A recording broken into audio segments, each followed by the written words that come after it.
The Octagon has returned to Las Vegas, Nevada for UFC 141. Lesnar versus Overeem from the MGM Grand Garden Arena. We start in the featherweight division. Diego Nunes is loaded with skills, and his intent tonight is to unleash them on Manny Gambirian. Take a sharpshooting Brazilian known as the Gun and a relentless aggressor nicknamed the Anvil, and the stage is set for some featherweight fireworks between Diego Nunes and Manny Gambirian. Winner of 3 of his last 4 bouts, Nunes is eager to get back on track after a close loss to Kenny Florian. Former Ultimate Fighter finalist Gambirian is in the same boat after dropping a disputed nod to Tyson Griffin, making tonight's bout one of redemption for both 145-pound standouts. Our tale of the tape for this featherweight fight. Manny Gambirian, 1 year the elder of the Brazilian. Diego Nunes is 5'6", Gambirian 5'5". Reach is identical. Here's Bruce Buffer. And when the action begins, our referee in charge, Steve Mazzagatti. Steve Mazzagatti, our referee for this fight at 145. The beautiful Lariani. MGM Grand Garden Arena. And here we go. They touch gloves immediately. Gambirian in the black trunks. Diego Nunes with a kick early in the white trunks. Yeah, and I believe Nunes is going to try to stay on the outside and use those kicks. And Manny definitely wants to close the distance. He's got big power in his right hand. And, of course, a tremendous clinch and judo ground game. And there you saw Nunes opens up with a spinning back kick. Manny, he will throw them all. Manny realizes the importance of a victory here tonight inside the octagon. As does Diego. There's the right hand. Diego coming off of that loss to Kenny Florian. Yeah. I think that was an eye-opener for him. Realized that the crafty veteran Kenny Florian just had shown him a few things that he hadn't seen before and really outworked him in that fight. It's interesting, Diego Nunes was 1 fight away from a title shot, and then he met Kenny Florian. Manny Gambirian had his title shot when he was in the WEC. Both men would love to return to the top here at 145. There, you see that kick right there, Joe? That's an example of what you talked about earlier, the soccer background, how he stepped into that kick almost as if he was kicking a soccer ball. Yeah, I think it's a huge advantage that a lot of soccer players have. The leg dexterity, the conditioning, the power in their hips. A lot of guys who come from that soccer background, Kenny Florian being one of them, have great kicks. Well, Mark Delagrati, one of the best Muay Thai trainers in the game today, he's always talked about having his students step into that kick the way we saw Nunes do a moment ago. Excellent takedown defense by Nunes right there. And Manny's trying very hard to complete this. Oh, there's that big right hand. And if he doesn't miss, the fight could be over. That's the kind of power that Manny has. And it's very clear here that Manny is not comfortable in this outside position. He wants to definitely close the distance to get his shots off. And Nunes, because he's got such a kicking-oriented style, you know, it gives him so much more room. He can fight at a distance where Manny can't hurt him. And Manny, with that judo background, a lot of his takedowns that we've seen over the years have been the upper body type judo Greco takedowns.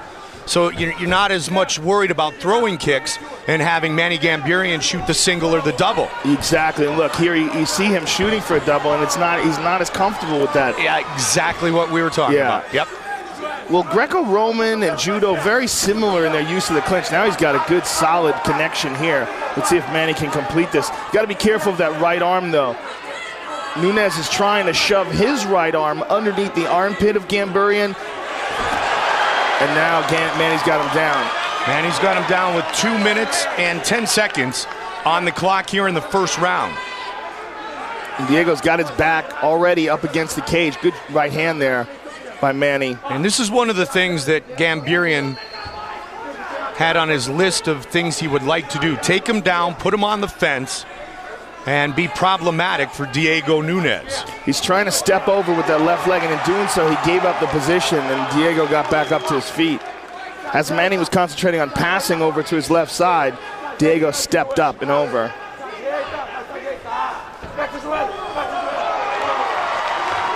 So they break, and Nunes back on his feet. Oh, he looked to set up that spinning kick again. Oh, that one connected. Yeah, he's landed a few really hard leg kicks on the thigh, the left thigh of Gambierian. So for Manny, it's very important that he not fight in this distance. This is the distance that Diego wants, kicking distance. Manny wants to get in his face and make him think. You can't allow him to set himself and fire off shots. And you can see the swelling and the redness on the left lead leg of Manny Gambierian already, and that'll add to it with that thigh bone right into the upper part of the leg. Yeah, or that shin bone, pardon me, into the thigh of Manny Gambierian. He's landing very well, Mike, and he's landing in the same spot over and over again, which is very important. Which is going to take away the explosiveness of takedowns and the explosiveness of the stand-up game. Yep, and he tried right there, and you saw it. He's missing a little bit of a spring in his step already. 30 seconds on the clock here in round one. Gambierian and Nunes. Another very solid leg kick from Nunes. Spins and a connection on the spinning back kick. It's just such an advantage for him to fight from the outside like this because Manny doesn't have a kicking style. And Manny obviously so far does not feel comfortable to kick with Diego. Well, he has done a ton of damage here in round one to the lead leg of his opponent, Manny Gambierian.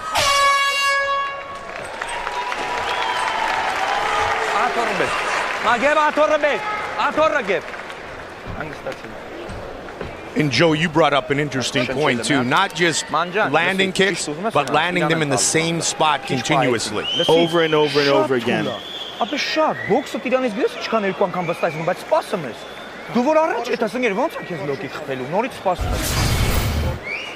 There you see steps into that one, and that one was above the short line. The short line is where you see the real redness and swelling right above the knee. And there Manny catches that leg, and Diego stuffs the takedown here, but Manny eventually got him down, was able to land a couple of good shots from this position. But in my opinion, the story of this round was Diego's kicking from the outside.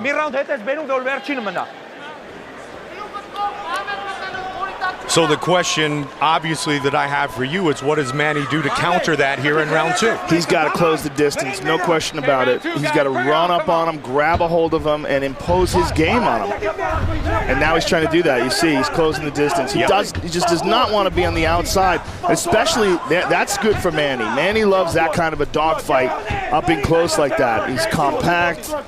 He can land those short shots on the inside. And he can knock you out with one of those short shots. Oh, yeah. I mean, you know, he opened up a lot of people's eyes, as I said, when he knocked out Mike Brown. He's got power in his hands for sure. Massive overhand right. He's a very explosive man. I mean, you see how he's built. I mean, he truly is the anvil. And there's the right hand we talked about. That is a big right hand. Diego's in trouble. He's pretending he's not. He is hurt. He was looking for the big right hand again. And Diego's looking to time a knee there. And Diego turned him around against the cage, and Manny spun him right back into place. They're struggling hard here. Nice knee. Good counter wrestling by Diego Nunes. Diego seems to definitely have recovered from that right hand. Oh, he messed up and gave up his back. This he does not want. Manny can't completely get behind him. Diego very smartly put his butt up against the cage, realizing that Manny wanted to get behind him. Those are good knees. Those are not very solid. And look at Diego. This is a smart move by Diego. He put his hand down so that he would not be able to be kneed in the head again. Yeah, that was very wise of him. Yep. Both things that he did there, Mike, putting his back up against the cage to make sure that Manny couldn't take his back, and then putting his hand down to avoid that knee to the face. And he's free. But a right hand connects here in round two for Manny Gambierian. Manny's got a lot of confidence in that right hand. He'll look for it again. There's a spinning back kick. Now watch if Manny Gambierian shoots for a single or double. Watch for the knees of Diego Nunes as well. He was looking for it earlier. Steps into that kick, soccer style. And a spinning back kick as well. Oh, big left hook. You know, it might be a little bit too early to say this, but I think Manny may have hurt his right hand, Mike. He's not closing up as a fist anymore, and it looks like he's having a hard time punching with it. I might be wrong. We're going to have to keep an eye on it to see. He's got Diego down. Going to look to try to beat him up a little bit on the ground. And Diego's not quite in a half guard. He's in what we call, now he's got half guard.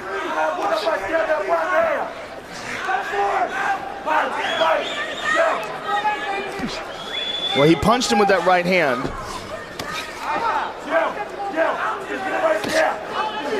And that is the right hand that he connected with Diego Nunes. That may be the one where he hurt him.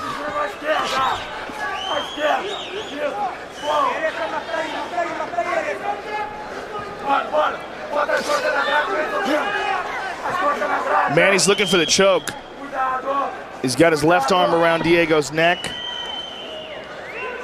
He's got his hands clasped together, but what he's got to do is he's got to get his right leg out from inside Diego's half guard and then try to step over and mount him. And Diego is going to defend and hold on to that leg at the same time. Watch the fingers! Watch the fingers, dude! Watch the fingers! Good control by Manny. You hear Manny saying, watch the fingers. Diego's trying to pull his fingers apart, which is illegal. Small joint manipulation is illegal. Diego trying to get back up. He's up. Now he wants to get released as Gamburian still has the underhook. And Diego's cut a little bit, Mike. Small cut on the eyebrow that came from some of that ground and pound by Manny. Manny did a good job with his top control and was able to score some points. Plus, the right hand he landed earlier was very effective here in round two. The question, as you said, though, Joe, is did he hurt it in the process? Looking for a type of a Greco-Judo toss, and Diego Nunes is all over him. 30 seconds on the clock here in the second. Good back and forth battle here at the MGM Grand Garden Arena.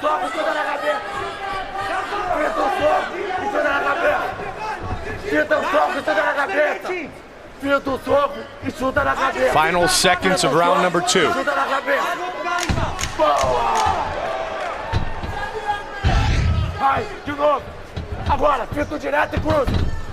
Both men swing and miss as the round comes to conclusion. Alistair, harmat rakes. Shad laves khonna. Miatel karas. Ia, lasila. More salev kalumesira. Mena karachesetum. Hore salev arachesetum. Makhtarmes sain chudarnes barnum boxo. Lasi, usmus imaches naum. Lasumes taramadrumes kes more salev. And there's the big right hand by Manny Gamburian. Look at this here. Caught him like right in the eyes. And here's Nunes taking that knee and wisely dropping down and putting his hand down so that Diego couldn't, or that Manny couldn't land those shots anymore. And there's some solid knees here from the plum clinch by Diego. So far the biggest shot definitely by Manny. And that may have been what caused that cut. That is probably the same area where the right hand landed. Getting set for the third and final round. And Steve Mazzagatti warning Diego Nunes about grabbing the cage. Excuse me, Manny hasn't indicated there's anything wrong with his right hand. Show of respect from Nunes to Gamburian. Both men looking to leave tonight with their hand raised. Let's see if he sets up that big right hand again here, Joe. If Gamburian closes the distance. Diego much more cautious than he was in round one, and he's been much more cautious since he got tagged by the big right hand. Yeah, most certainly. Lead left hook. Another right hand by Manny. That one didn't have quite the same impact. Powerful leg kick by Diego. Looking for the counter left hook was Gamburian.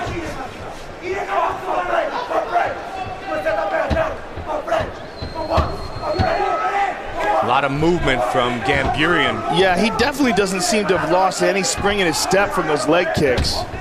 It's amazing the type of damage these mixed martial artists can take, because those kicks are nasty. Just the superior athleticism of the men who compete in the octagon. Well, your legs do get conditioned over and over again from taking leg kicks, and although Manny started out as a judo fighter, he's put countless hours in Muay Thai training. But this is not what he wants, Mike. He does not want to be out here on the outside with Diego. And Diego switches his stance. He's going southpaw here. And Gamburyan was moving away from the right leg kicks a moment ago, and that's why Nunes went southpaw. Yeah, Nunes is attacking the inside of the same leg, that supporting leg. Yeah, he's looking to do it over and over again here. Yep. He's stepping into it as well. A lot of power in that kick. Then he goes to the outside, a switch. That. Yep, a quick switch too from the southpaw stance. Head kick. He looks very comfortable from the southpaw stance. Well, a lot of these guys who are good kickers, Anderson being one of them, can fight from any stance. That's in Taekwondo, you're taught to fight and switch stances constantly. There's a big shot by Manny. Let's see if he can complete it. Diego's struggling, fighting it off. He's got double underhooks. Good job by Nunes. And stuffing that shot. Nice knee. And he follows it with a right hand. Still in the southpaw stance. Just past the midway point of the third and final round of this featherweight fight. And a very close fight it's been. The big advantage on the feet clearly has been Nunes' ability to kick, whereas Manny is just has a boxing-centered striking style. Manny did score with the damage in the ground and pound in round 2. And he did land that big right hand standing, which was probably the most significant one shot of the fight. Had Nunes in a bit of trouble, but the overall accumulation of shots from the outside has been Nunes. Absolutely. By a wide margin. Again. Yep. He's southpaw this entire round. And he's digging in with those kicks, Mike. A lot of power behind him. There's so many nerves on the inside of the upper leg. Sometimes the inside leg kick is more vicious. Manny a little bit short there with that takedown. Wow, that's a powerful kick he blocked with his arms. Can't block too many of those with your arms. Yeah. He got kicked low there. Trying to fight through it. Just a bit over a minute remaining in this fight. He spins and misses. Gamburyan looking for the takedown. Right back up is Diego Nunes. Nice knees by Nunes. Right in front of his corner. Manny just threw him to the ground there. Nunes was trying to come over the top with the elbow, but Gamburyan broke free. Under a minute now. Another head kick. Good lead left. Solid jab there by Manny. Oh, ate a hard kick there. Stepped into that one. Oh, yeah, it went low. Be careful. That's the second one this round.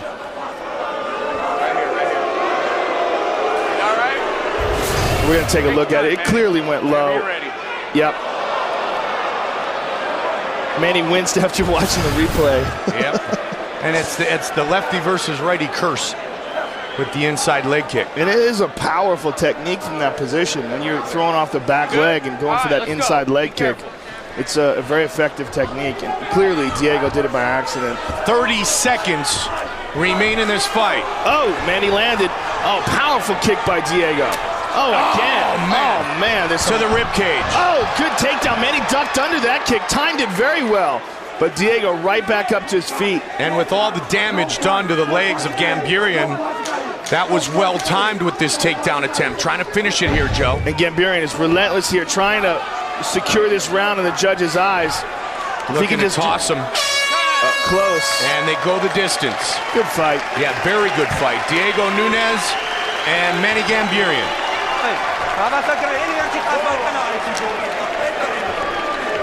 And over again, there you see the kicks of Diego Nunes. And that's what we said coming into this fight, Mike, was that we sensed that would be a really difficult aspect of Diego's style for Manny. Diego being the taller, longer guy and choosing to kick, Manny really had the burden of trying to close the distance and had a hard time doing it, but Dare landed a really solid right hand and had Nunes in a bit of trouble there.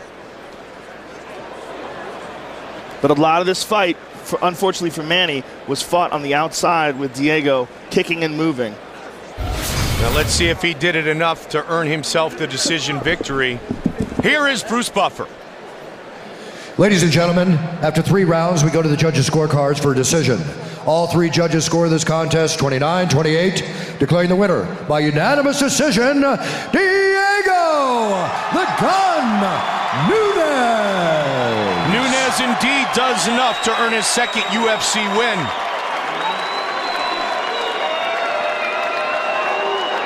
As he earns the unanimous decision victory over Manny Gambierian, and he will visit with Joe. All right, I'm here with the winner, Diego Nunes. And Diego, you went over to get Manny Gambierian. An excellent fight, a very, very close fight. Give us your thoughts on it. Fala da luta, foi uma luta muito paralela. O que tu acha da luta? Fala. Foi uma grande luta. Foi um prazer para mim lutar com um cara top que nem o Gambierian. É um prazer eu me testar assim com um cara duros aqui no UFC. Eu só tenho que agradecer a Deus, aos fãs. É esse guerreiro aqui. Quero falar para ele que desculpa por qualquer coisa se eu magoei ele. E se em algum momento ficou alguma coisa assim mal resolvida, brother, eu fiz que nem uma criança, eu não sabia, foi sem intenção. Mas eu respeito muito ele e admiro ele. Do you remember all that? I try. Basically, he said that, it's a great challenge to fight against big, top guys like Manny Gambierian. And there was a little bit of problems before the fight because in a previous fight, he accidentally signed on Manny. And he said that he really did that without any intention. He had no idea and he wasn't disrespecting him. He has a lot of respect for Manny. And if he offended him, he apologizes. And thank you for putting up such a great fight tonight. That's an excellent show of sportsmanship and an excellent fight. Congratulations to you. And let's have another round of applause, both for Diego. Um recado pro meu pai, pra minha mãe, eu amo vocês. Depois de 2 anos sendo você, minha mulher, eu amo. Muito obrigado. He said to my mom and dad in Brazil, I love you very much, and my wife, I love you, and I'll be home soon. Congratulations, Diego Nunes, ladies and gentlemen. Yeah, and he comes home the victor. Santa tartaruga! And he loves the microphone. His wife Sabrina, his family waiting at home in Rio de Janeiro, Brazil. Diego the Gun Nunes. Rebuilt in the lab and refined in Mexico, Efrain Escudero makes his long-awaited return to the UFC, looking to spoil Jacob Volkmann's Christmas. One of the sport's top young prospects when he won the 8th season of The Ultimate Fighter, Efrain Escudero hit a bit of a rough patch in his first UFC go-round. But with wins in 5 of his last 6 bouts, Hecho en Mexico is coming back to the octagon with a vengeance. Unimpressed by his foe's credential is Minnesota veteran Jacob Volkmann, a hard-nosed competitor who knows just what it takes to win in the UFC. And he's got 4 straight victories over the likes of Danny Castillo, Paul Kelly, and Hanis Torres to prove it. Tonight, Christmas may be over, but Volkmann wants to ruin Escudero's New Year. Our tale of the tape. Efrain Escudero, Hecho en Mexico, 25 years old. Jacob Volkmann is 31. Everything else is virtually identical. Here is Bruce Buffer. And when the action begins, our referee in charge, Herb Dean. Herb Dean, our referee for this lightweight matchup. The beautiful Lariani. Sean Della, Brittany, all here tonight as we get set for this lightweight battle. Jacob Volkmann in the black trunks. In the kilted trunks, Efrain Escudero. Volkmann the southpaw. Escudero trains with Benson Henderson. They have a very, very close relationship. Volkmann trains with Sean Shirk, former lightweight champion. And with 2 wrestlers battling, Joe, oftentimes we find out which one has improved his striking the most. Well, and as I said, Volkmann has stated that he wants to work on his striking, and he thinks this is a good fight for him to do that. Escudero with the leg There's kick. A shot. Escudero's got a guillotine attempt here, Mike. Let's see how tight this is. He's got the legs of Volkmann wrapped up. Volkmann's trying to get those legs free to defend himself. Keep his feet, keep his feet. Keep his feet was the order, as he still is working on the choke. Volkmann on top, though, now, and inside control. As I said, Mike, Volkmann is a very talented grappler and deceptively strong. Looks like a normal-size athlete, but to see the way he handles guys, It's technique, it's positioning, intelligence, and grappling strength. Yeah, and he's a folk-style American wrestler, which encourages the scrambles, which you saw a moment ago. Yes. He was able to scramble out of that bad position and get himself in control. And throughout his wrestling career, he was known as a guy who didn't cut weight. He was known as a guy who would fight bigger, stronger guys and got used to utilizing, oh, look at that, he's in a bad position right here. That right leg is in a little bit of jeopardy. Now he's okay. He got used to utilizing technique and positioning and, and leverage. And right now, Jacob Volkman looking to control the pace of this fight, try to slow it down a little bit, going back to that neutralizer that he's so good at being. The most technical grapplers are always the smaller guys who have to deal with bigger guys. And when you're a guy like Volkman, whose entire amateur wrestling career he did that, you just really develop a lot of grappling strength and a lot of grappling intelligence and knowledge of positioning and knowledge of leverage. Right now, he's controlling Efrain Escudero in the top position. Escudero was training for a fight in another organization on December 17th when he got the call from Joe Silva. But he was not training for a wrestler with the talents of Jacob Volkman. Volkman landed a couple of good solid left hands. Volkman, as I said, is very good at neutralizing guys, good at controlling guys. Pushing down the head, continues to impose his will on Escudero here in round one. And Efrain trying to use that underhook to stand up. He's got the underhook on the same side as he has the half guard, but Volkman just too strong, too technical here, not letting him up at all, hoisting him back down every time. Efrain trying to go with a butterfly guard, trying to open up a little, maybe get that right leg over the top, see if he can do something with that. But Volkman, clearly the stronger grappler in the top position here. Yeah, and using the Turk. He's using the half guard against Efrain Escudero. As a wrestler, he's using that to control Efrain Escudero and do damage and keep him from getting up. Well, he's staying heavy on his hips and forcing Efrain on his back. And again, flatten him out on his back. And this is very frustrating for a wrestler, Mike. For a guy like Escudero, wrestlers like to be on top. Yep. They don't like this. On their back, with a guy like Volkman, who's just so good at controlling you in this position. And Volkman now has decided he's trying to get that right leg out. But as he does, he's got to be careful of the underhook. He doesn't want to give up the underhook on the right-hand side. You need to work, Volkman. You need to work. And he's using that leg to keep in this position, and he's doing a good job of it. Keeping the dominant position. If he pulls it, it'll be to try to get to a better spot. Good elbow there. Good shots to the body by Volkman. So Escudero went for the early submission finish by the choke, but once Volkman able to get top control, he's kept the fight right there for pretty much the entire first round. Well, Efrain's doing a good job. Every time Volkman tries to get space and drop shots on him, he closes the distance and tries to stand back up, forcing Volkman to press him back down again and stop his striking attack. And now Volkman has got his neck. And Efrain's got to be careful. He wants to make sure that Volkman doesn't get that arm deep underneath the chin, because Volkman has an excellent squeeze. 15 seconds on the clock. He gives up the submission attempt for now.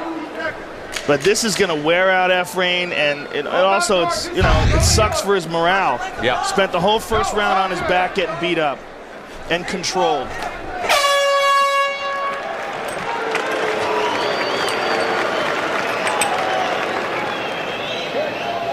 Doing good. You have the ability to posture up and bang this guy a little bit, okay? So he's not going to out-scramble you, all right? He's not going to out-scramble you. No way. No way. Posture up, bang this guy a little bit.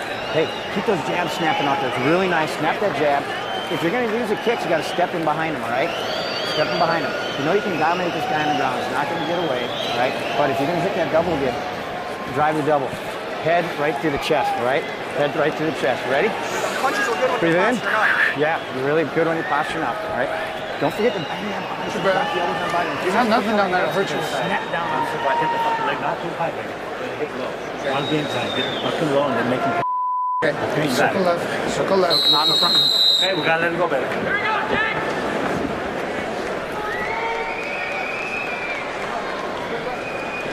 Move, it's your fight. Getting set for the start of round number 2. Tough matchup for the wrestler, Efrain Escudero. as he was controlled in round one by Jacob Volkman. And guarantee you that's going to make him think and make him very cautious about grappling exchanges with Volkman. Volkman clearly came out on top. And again, he's going for that submission attempt one more time. But again, Volkman doing the exact same thing. Yep. Grabbing a hold of him, putting him in side control, and this is a big wasted time for Escudero. Not only is it wasted time, he can get choked here. The Von Flue choke is available if he continues to hold on to the guillotine. And now he's trying for an arm bar, trying for a triangle attempt. But you know what? He's going to get controlled again. So I guarantee you, unless Herb Dean stands him up, you know, Volkman can do this all day. So again, it's Escudero who pulls for that choke and puts Volkman in the position where he wants to be. Yeah, I mean, he made a big mistake. I think, you know, it would have been much better for him to try to keep the fight standing. Escudero's first fight in the octagon since September of 2010. As I mentioned, Jacob Volkman on a 4-fight win streak. He has won all of his fights in the UFC at 155. Volkman's only concern right here is that he's got to make sure that Herb Dean doesn't stand him up, because I think he can hold Efrain here as long as he wants. You know, as I said before, he's a really deceptively strong guy. Tried to get the elbow. Full guard now for Escudero. That's a better position for Efrain. And more likely to get stood back up as well if they stalemate. Right. If I was Volkman, I would be concentrating. Yep, see, they're going to stand him back up. I would be concentrating on just passing the guard there. And the real key was Escudero getting the full guard, Joe. Yes. And truly neutralizing Volkman. Yes. And really making it a stalemate as opposed to a half guard situation where he's, you know, obviously being controlled more and beaten up more. Now let's see if he turns this into a kickboxing match. Trying to get another takedown is Jacob Volkman. Yes, he is. He blasts his doubles. I mean, he's an all-American wrestler. And he's going to take Efrain's back if Efrain can't keep that left hip up against the cage. Volkman's going to drag him towards and drop down towards his right shoulder. And as he does that, then he'll try to throw that left hook over the top. See how he's pulling him down? He's trying to get him to expose himself, but Volkman is he's a relentless dude. 13-2, Jacob Christmas Volkman in his MMA career. Got the back of Escudero. Slammed him down. Yeah, Volkman is clearly the dominant grappler in these exchanges. You hear his corner, Escudero's corner saying, hop back up. Boy, that's easier said than done. You want to talk about an understatement? Yeah, no kidding. Hop back up. Oh, should I?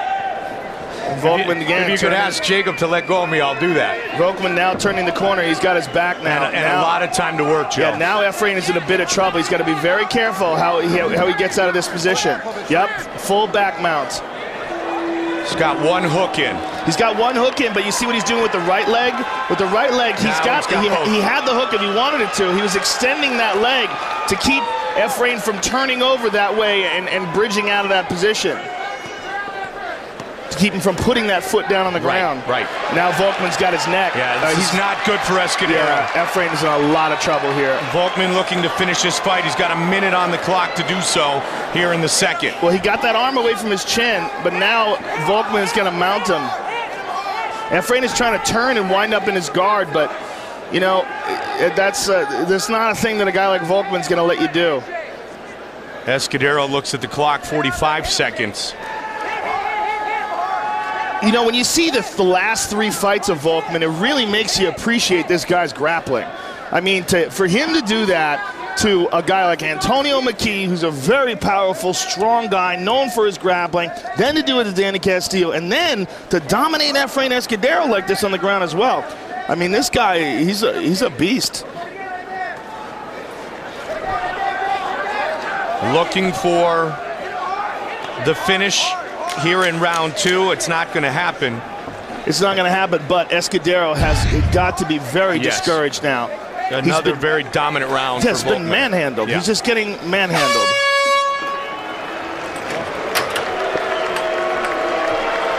So how do you change things up, Efrain Escudero? He's got to keep it standing. There's no question about it. I mean, that's his only option, you know, and I think it's really up to Volkman whether or not that happens. He's shown that he's relentless in his takedown attempts. There's 1 minute left. You can go for it. Close that distance anytime he wants. As, okay? Circle off and punch him if you're not letting go. Okay. I need you to let go. Okay, we're down 2-1. I got nothing to lose. Don't charge straight at him. He's gonna be looking for you to come out desperate. If he shoots low, I want that knee. Fabricio Comoy's knee. You hear me? Okay. Circle left. Let's just go out. Let's go fight. Turn it into a fist fight now. Let him go. Let him go. He's got nothing to threaten you with. Let's go. You gotta hit that hand, baby. Let the hand go. Pretty accurate advice, right? Yeah, accurate, but you know, good luck with all that. You know, you got to hit him. Okay. How? How am I going to hit him? You know, I mean, I don't know how much time they had to study Volkman's style, but look, I mean, Volkman he's got a lot of great movement, and he just closes the distance very well. And he'll look to do so here in the third and final round. Escudero on Team Nogueira on Season 8 of The Ultimate Fighter. Really has been working on, you know, stick and move, but this is what happens when you get close. Again, he drops down for the guillotine attempt while Volkman's looking for the takedown, and he gets controlled again on the ground. You know, what I would have told him, I would have said, no knees, no kicks, just punch this guy. Just try to punch. But even that, you know, Volkman is just, he's so much better in the grappling exchanges, so dominant in the grappling exchanges that Efrain is a little bit gun shy. Yeah, and Efrain's credit, this is a very tough comeback fight for anybody at 155. Well, that's one of the things that Volkman also wanted to prove. Yes. He wants a top 10 contender, he wants a title shot eventually, and he wants to show that, you know, these guys that are in this division, they, you know, he can control them, he can handle them, he wants top 10 guys, he wants the upper echelon. And he also wants a finish. And if he can get a hold of Efrain's neck here, this would definitely go a long way to state his case. Right now, Efrain's just getting beat up, man. And if you're a fan of mixed martial arts in general, just the science of it, you know, it's really impressive what Volkman has been able to do. I know a lot of people don't like grappling exchanges that don't end in finishes like this because, you know, you feel like it's a bit frustrating without the finish. But, you know, what you're dealing with is like really tough guys that are difficult to put away. But the impressive thing is that Volkman has managed to go 3 rounds without taking a single hard shot, completely controlled all of the grappling exchanges. And although he hasn't put Efrain in, you know, out yet, he has put him in danger over and over and over again and put him in danger of being submitted. And completely controlled the fight. This is a fortunate break in a stand-up. Very fortunate for Efrain Escudero. I don't understand that at all. Because Volkman still had the Turk and still had control. Yeah, he was working towards the finish. I mean, this is a gift for Efrain. Yeah, well, this is where you got to swing for the fences. And don't look for the guillotine. Yeah, drop your weight down. And he dropped a single. Let's see, he's got the leg. He won't let it go. He spins. Good elbows by Efrain. Efrain's trying here. He's trying to land something. But again, you know, you can't overstate this enough how dominant Jacob Volkman is in these grappling exchanges. I mean, he's a really good wrestler. And that left leg is the one that starts to control Escudero's ability to move and get into a position where he's free again. Or the right leg. Yeah, he's just switched it over. Both ways. What he wants Efrain to do is make a mistake, any mistake whatsoever, and Jacob's got his back. Under 2 minutes. And you see Greg Nelson in his corner. Longtime trainer of many great fighters in the Twin Cities, including Sean Shirk. One of the things you see Volkman, he never stays in one position. He's constantly moving, turning different angles, dropping down, grabbing ankles. And Efrain is trying to, you know, fight it off, elbow him, trying to do something, but, you know, he's got a mongoose on him. Escudero said, I'm a gym junkie again, but as we said earlier, Escudero looking for a choke, standing. Trying to lock it in. Can he go? He's got a very solid choke. Very solid choke. Looking for the submission. Can he finish this fight? Out of nowhere, this choke. Keep it, Efrain, keep it. You hear his corner, keep it, Efrain, keep it. Well, I think he lost the right hand already. I think he lost the right. It's hard to tell. No, it looks like he's got it locked up again. Could he pull it off right here? He's got a north-south choke, Mike. Escudero looking to choke out Jacob Volkmann. Volkmann spinning out of it. No, and Escudero is adjusting again. Look at this. Wow. He's got a power guillotine. Can he finish it? Volkmann may go to sleep. Unbelievable. 30 seconds remain. Well, this is certainly the closest that anyone's come to finishing this fight. Efrain has to get his right hand a little bit deeper on the bicep, Mike. He's got to get his right hand a little deeper onto his left bicep.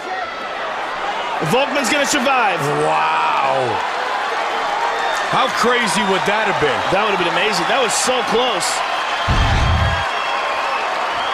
Just a little too late, though, for Efrain Escudero. Wow.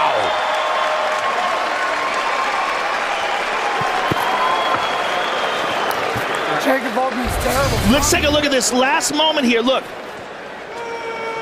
Jacob left his neck out there, and watch what happens. Efrain sneaks his left arm under the neck and then attaches his left hand to his right bicep, which we call a power guillotine. And he's really got the neck here. He switches it to a north-south choke once Efrain can get his hips down. And he had Jacob Volkmann in some serious, serious trouble. And here it is again. There's the power guillotine. It's like a rear naked choke from the top, from the front, instead of from the back. Very, very powerful choke. That was the end of the fight. Most of the fight, though, was this. Most of the fight was Jacob Volkmann controlling positions, but you know what? He got a little either overconfident or he made a mistake and left an opening. And for, in Efrain's credit, he jumped on it. He tried to finish it, but was unable to do it. The majority of the fight, though, was a lot of this. Jacob on top, throwing punches and elbows and looking for submissions. Escudero certainly fought right to the finish, but a very dominant early part of the fight for Jacob Volkmann.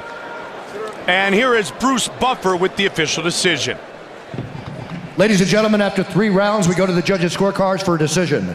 All 3 judges scored this contest 29-28, declaring the winner by unanimous decision, Jacob Christmas Volkmann. Yeah, those dominant rounds 1 and 2 are good for the victory. Here's Joe. I'm here with the winner, Jacob Volkmann. Jacob, the majority of this fight was you controlling the grappling exchanges, except for that last minute. That last minute, how close was that choke? Like Chael Sonnen's. Like Chael Sonnen's? Against Anderson Silva. Yeah. Pretty tight. I got two messages. Can I say them? Please. First message is for Frankie. Better practice your takedown defense. If I get a hold of you, I'm taking you down. Second one. Second one is for Obama. Obama? Obama. The president? I want Obama to call me so we can schedule a glassectomy. Ask me what a glassectomy is. What's a glassectomy? It's when you cut your belly button out, put a piece of glass in there. It's when you have your head up your butt, you can see what you're doing. Okay. Jacob Volkmann, an outstanding grappler and MMA fighter, not the best joke teller. Give it up for Jacob. Well, he's already had a visit from the Secret Service. Jacob Volkmann with the victory tonight. The moniker may have changed, but the foundation of Sean Pearson's skills remain the same. A tough, experienced Canadian who's confident that he's going to take out Dong Young Kim.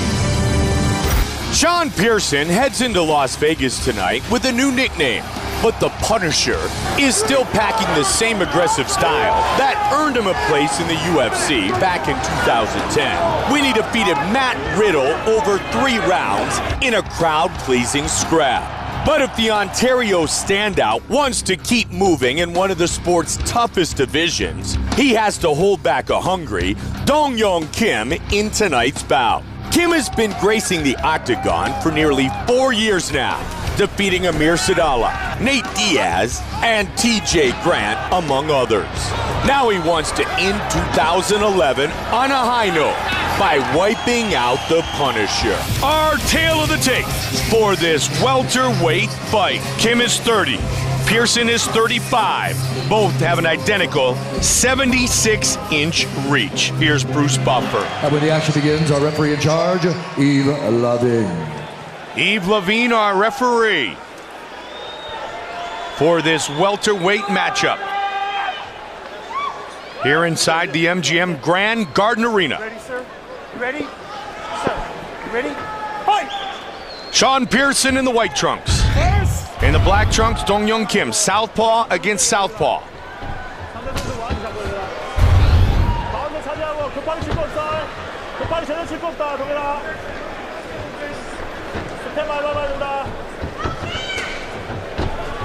Pearson trying to establish the jab, quick kick from the stun gun.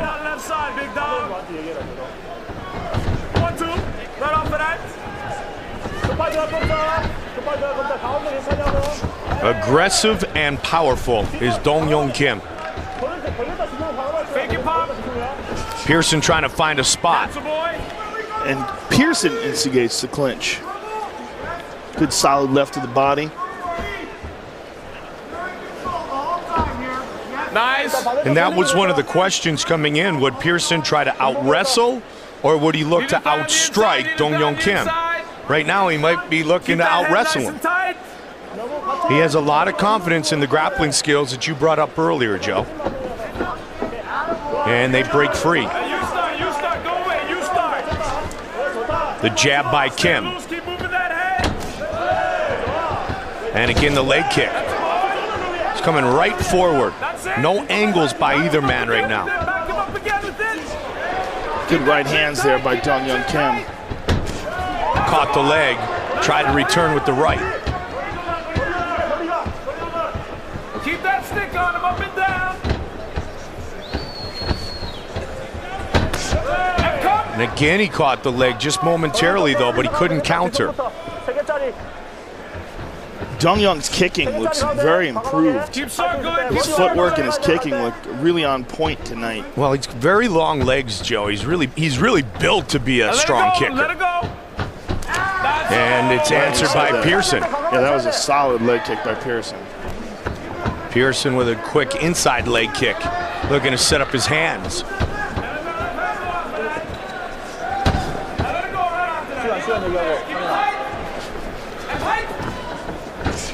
Nice left hand.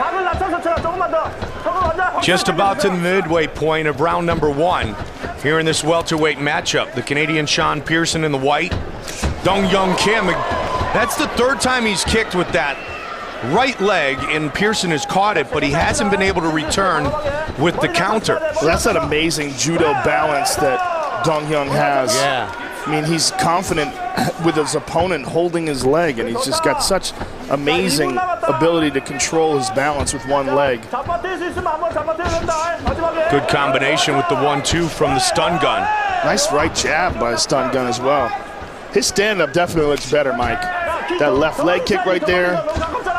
You can tell he's been working on it. Steps into a very stiff jab a moment ago. And again, what he's trying to do is that crane kick that Lyoto Machida landed on Randy Couture. It's essentially a jumping front kick. Which was in Toronto, the hometown of Sean Pearson. Pearson's coming up just a bit short with his punches, Mike. It seems like he's having a distance problem. Or should I say, Dong-Hyun Kim is doing excellent controlling the distance. Great point. Catches a leg again. See, as Pearson's throwing those punches, they just don't quite get there. Whereas Dong-Hyun, when he wants to close the distance, he's landing. And Pearson's best hopes for exchanges are when Dong-Hyun is already moving towards him. Well, he would love to hold on to the leg and throw the counter straight to the jaw of Dong-Hyun Kim. See what I'm seeing here? See the difference? Yep. When Dong-Hyun wanted to close that distance, he did it easily. He did it on his terms. But when Pearson's making the attempt, guillotine attempt, front headlock. Quick transition. Front headlock, dropping him down, staying heavy on the neck. Good control here. Good control here by Kim. One hand down, smartly by Pearson. But now he's got to be careful of that neck. Got to be careful of that neck. Pearson with real good posture here. Oh! Great judo toss. But look at that. Pearson rolled him over and stayed on it. And that's Pearson's Greco-Roman. Look at this. Very high with that rear naked. He's got to be careful he doesn't get shook off. And now he doesn't have to be careful anymore. Dong-Hyun actually helped him by touching him down on the ground. Now Dong-Hyun's going to try to shake him off. Good back control here by Pearson. Yeah, crazy transition. He's got Dong Young in all sorts of trouble here. Final seconds of the round. He may switch to an armbar if he can get his left leg across the face of Dong Young. He was just so high. Yeah. And the round was pretty much over. Well, that showed the grappling there of Pearson because Dong Young went full into that throw, and Pearson reversed it, wound up in the superior position. Let's take a look at that again here. See this? He throws, boom, lands, and then Pearson rolled it over. Excellent awareness by Pearson. Very good job by Pearson in maintaining the top position and then eventually getting to the back here. They see Stun Gun dropped him down here, and that's why he couldn't shake him off. He couldn't shake him off because Pearson was already anchored by the ground. The way to shake a guy off when they're high like that is you have to be standing up so they can actually fall down off of you. Really finished it well.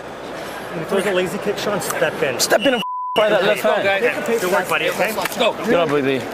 Good job. Next round. Pick up the pace this round, big dog. The Let's lovely go. Sean Della as we get set for the start of round number 2. Fight scheduled for 3 5-minute rounds. There's Brittany. Pearson and Kim. Let's go, because Pearson's got to be energized by the final moments of that round. And his corner told him, if you're going to catch those kicks, catch it, hold on to it, and make him pay for it. Tighter. Keep circling. Yeah, it really is amazing how many kicks he's caught and how many he hasn't made Dong Hyung pay for. But I credit Dong Hyung, his movement. It really looks excellent And you tonight. said it earlier, it's somewhat of a range problem, too, with Pearson not being able to counter when he grabs those kicks, Joe. Well, Dong Young's kicks tonight are really on point. He just landed another solid leg kick. Don't chase the shot. Use that pop. Use that pop. Don't let him charge it. Don't let him just back in like that. That's it. A lot of the punches from Pearson are looping punches, too, which cuts down on your distance. Chest and finish on that fan. Anytime you take that step forward. Now you. Just over a minute into the second round.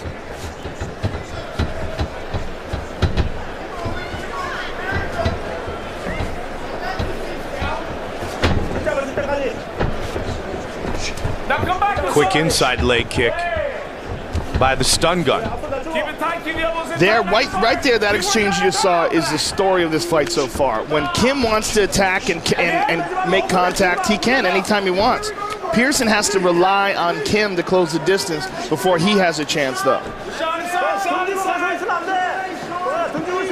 They'll battle again up against the fence. Kim took him for a ride in round 1, but Pearson ended up with the better position. Now they're back in the center of the octagon.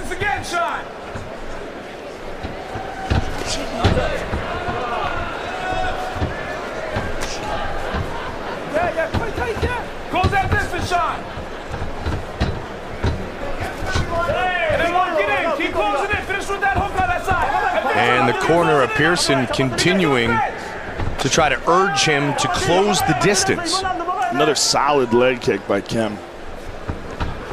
Use it. Stop waiting on him. Stop waiting on him. Oh, nice left hand by Dong Young Kim. That connected. And now Pearson has the clinch here. Nope, can't hold on to him. Keep those hands working, but box inside, work inside, close it in. Kim has started, at least in the fights that we've seen, oftentimes he started very fast and faded later in the fight. So that's something to keep an eye on. You don't know if it'll happen tonight, but it's a pattern that we've seen from the South Korean. Swing and a miss. Oh, nice combination. Pearson's dropping his hands in his Big exchanges, time. Mike. Looping punches and then the hands by the waist. Not a good combination. No, dropping the hands and keeping the chin high up in the air. And again, Kim is he lost it.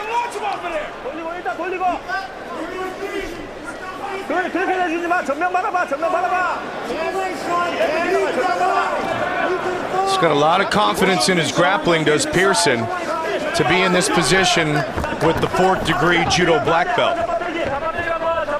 Back to the middle.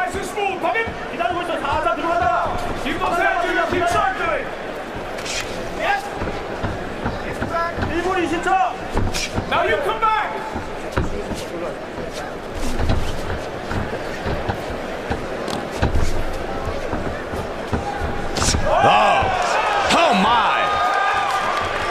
Landed with the right leg and then followed up with the left hand. Under a minute now on the clock here in this round. You can tell Pearson has a lot of Greco-Roman background in his wrestling, as he's worked against the judo master Dong Young Kim. Hasn't really shot for a single, hasn't looked to blast a takedown attempt.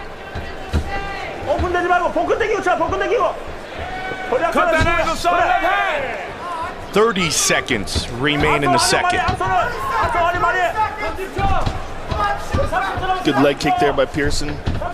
He's trying to close the distance, Yeah, Joe. and you're seeing some redness on the right thigh of Dong Young Kim. I'm sure there's redness on Pearson's thighs, but his long shorts don't really let us see it too much. Try to get the takedown late. He's in big trouble. Big front kick landed. Final seconds of the round, though.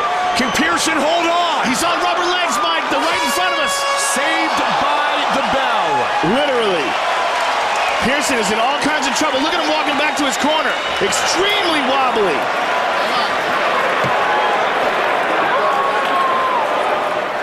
And you said it right, literally, saved by the bell. And it is that kick that he had been trying over and over again, that crane kick, the jumping front kick.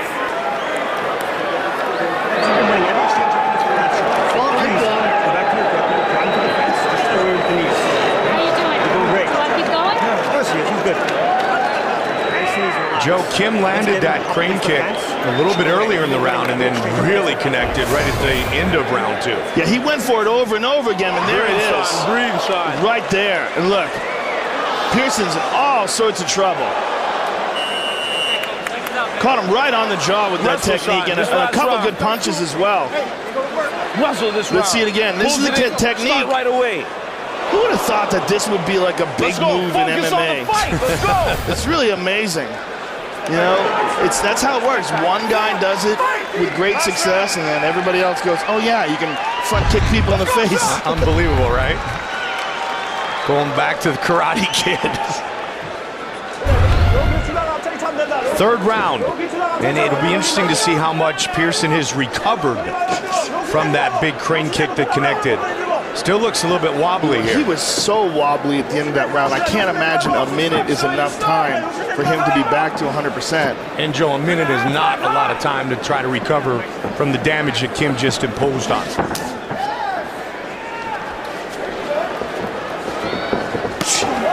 See if he looks for it again.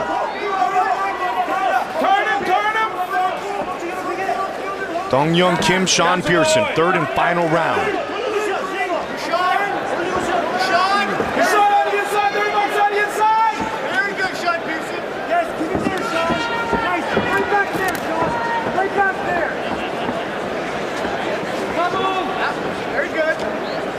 Anderson did it to Vitor, and Lyoto did it to Randy. And Dong Young Kim looking for the highlight reel knockout here tonight.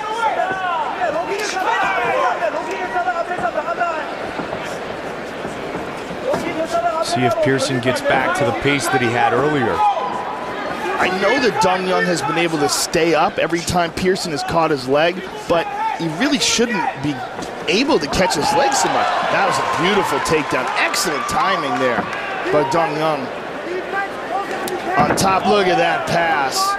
And Pearson put him right back into his guard, but still, that was beautiful. Pearson trying to hit that switch to stand up, and he utilizes it to get back to his feet.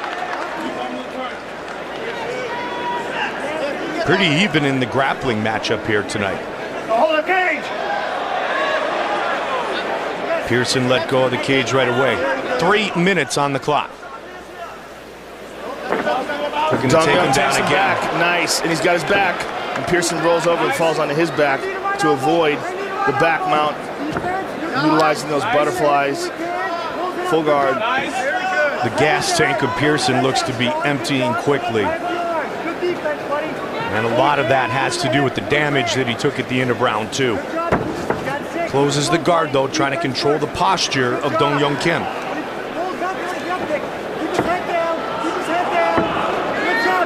Watch the elbow.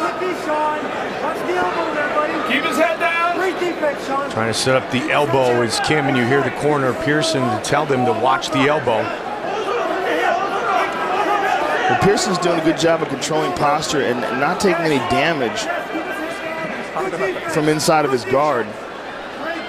Good feet, he got those shots. Throwing legs up, always threatening. We got 2 minutes right now. Looking for an arm triangle, can't get that. Very difficult to get that from the bottom.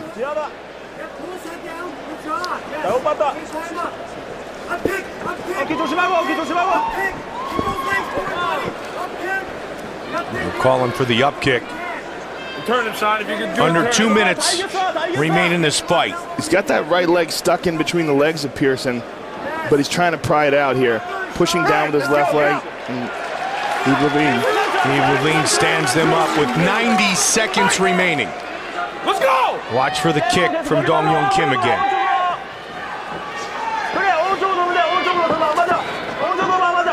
Let them go, Sean, 3 at a time. There it is. Keep the hands tight and work. Pearson trying to outwork him here late.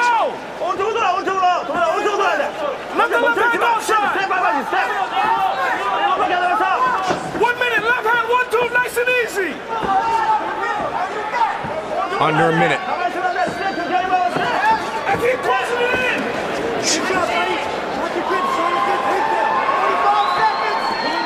45. A little dirty boxing from Sean the Punisher Pearson. And Sean's trying to get behind Dong Young here and take him down. Excellent grappling battle here. Under 30 remain in this fight. Again with the front kick. Nice Superman punch.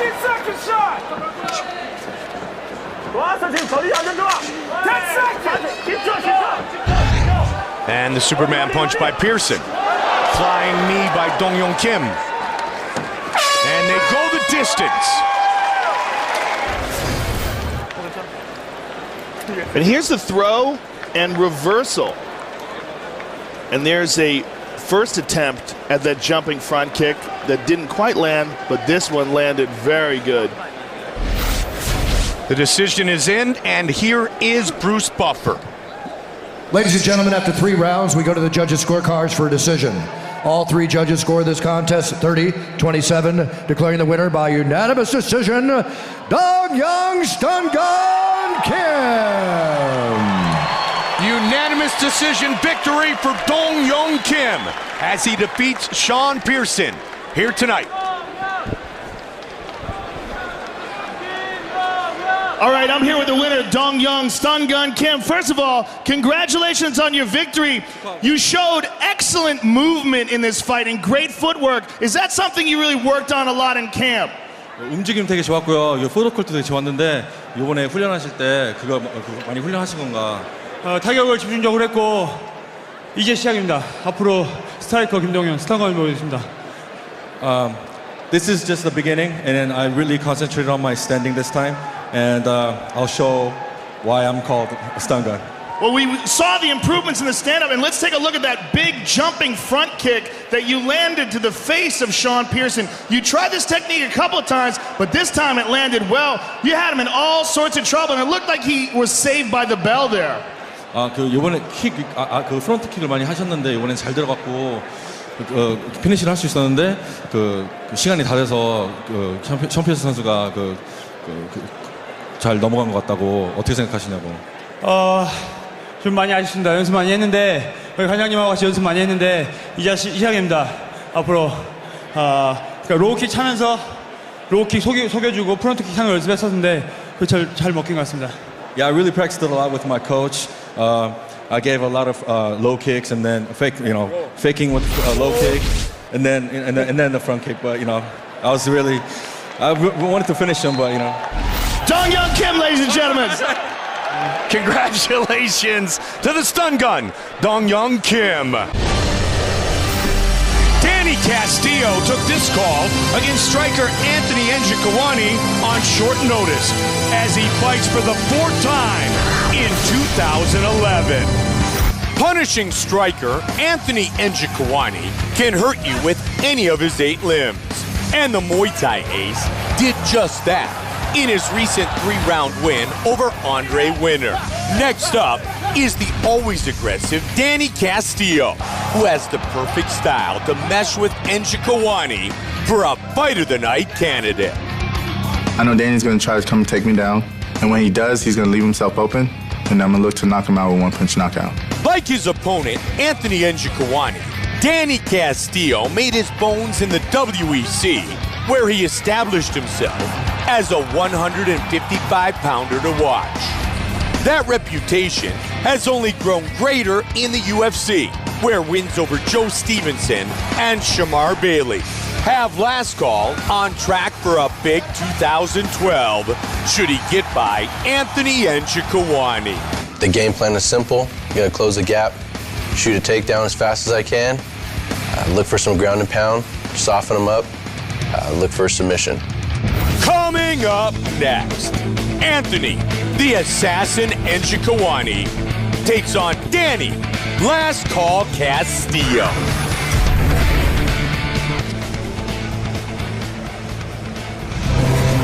Our tale of the tape for this lightweight fight. Danny Castillo, 32 years old, 1 year the elder of the Nigerian Anthony Njokuani, who is significantly taller and will have a huge reach advantage. Bruce Buffer. And when the action begins, our referee in charge, Steve Mazzagatti. Steve Mazzagatti, our referee, the beautiful Ariani.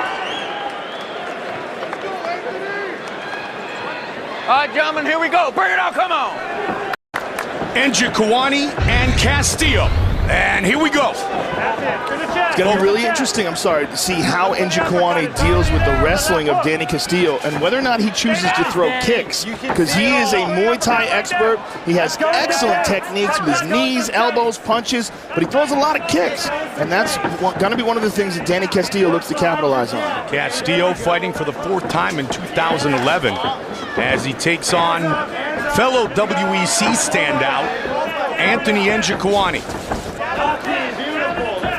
Nice long punches from Njokuani. Note how he came right to the center of the octagon, but then immediately took an angle. And there, Danny Castillo is the first one to throw a kick. Castillo, a member of Team Alpha Male. Keep your right hand up. Slip and move, slip and move. There you go. Looking to slip and move. That's it. And he looks for the takedown, and he gets it. It was just a matter of when that was coming. But Njokuani got back to his feet. He's going to take that break back down. He's got his back here, and Njokuani's got to defend here. He's got to get 2-on-1, got to separate those hands. Good knees by Castillo. Fighting in the UFC for the 4th time, Njokuani for the 3rd time.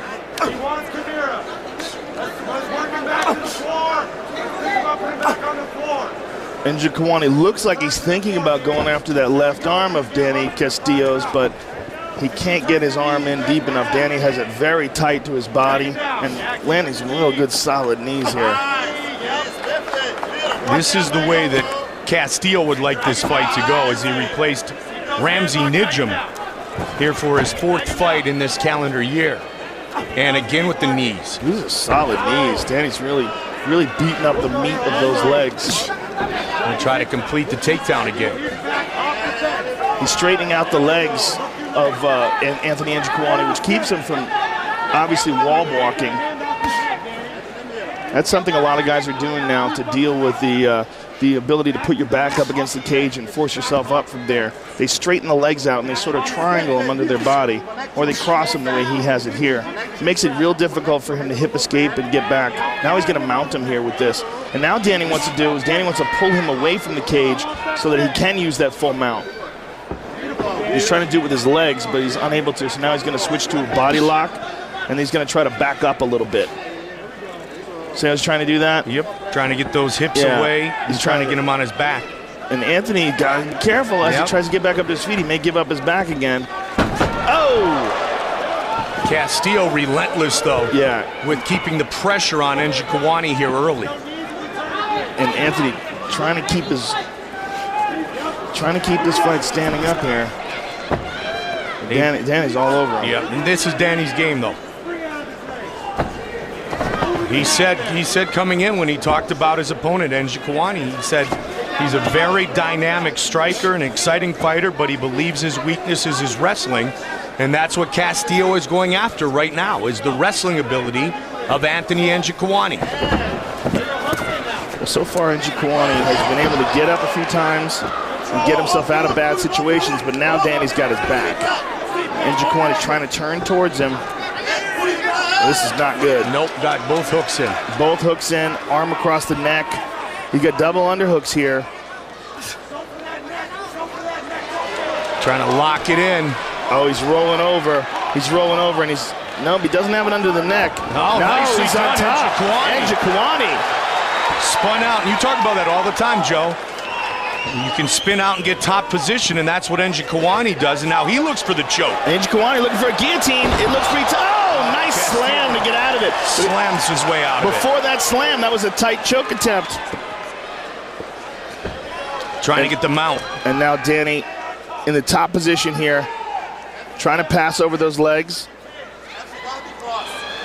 See if he tries to stay in the half guard with that wrestling Turk to try to control Njokuani. He'll take this. This is better. He's got the back again. He's got one hook, but he lost it, and now Anthony's back up. Now let's see if Anthony can get some space. Nice knee there by Njokuani.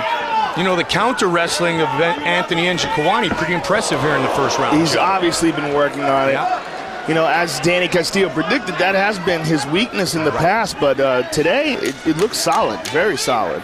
Final seconds of round number one, but a round that was dictated by Danny Castillo. Good head movement there by Njokuani.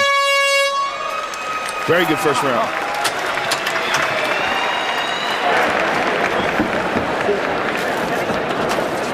Deep breath, Danny. Very good, very good.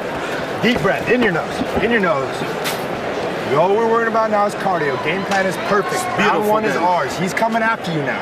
He has to come after you. What we're gonna do, hands up, movement, good boxing, set the takedown up again. When his back is against the fence, we're owning him. When you're on top, you're owning him. Let's look to do a little more damage. Breathe, breathe again. Breathe again. Go deep. His back, Very good. Comfortable stand up. Big breath. And this was a story of the first round. It was all Danny Castillo's takedown attempts and takedowns, his choke attempts, and the defense of Njokuani, which definitely looked much improved. And there's the standing guillotine attempt here. Njokuani had that guillotine attempt, but didn't pull guard. He had a good lock a hold of the neck, but did not have control of Danny Castillo's body. Justin Buchholz, Master Tong in the corner of Danny Castillo tonight. Here we go, round two. Uriah Faber in attendance, watching his teammate fight. Njokuani would love to stand up and do some damage with his fighting with his 8 limbs, his Muay Thai prowess here in round two. Njokuani really does a great job of tucking his chin, Mike. You know, when he stands up, he really keeps the head down, and it makes it very hard to hurt him with punches to the jaw from that position. And he's got a really big reach advantage. Hands up. Stay there. Drop your level. Long and lean, especially at 55, is Njokuani. When he commits, when he commits. Touch, bang that ball. He's a very talented and crisp and technical Muay Thai striker. Hands up. Back him up, Danny. Don't let him pick these shots. There you go, nice. And you see right there, he looks up. And that's right after the corner of Castillo, Joe said, don't let him pick his shots.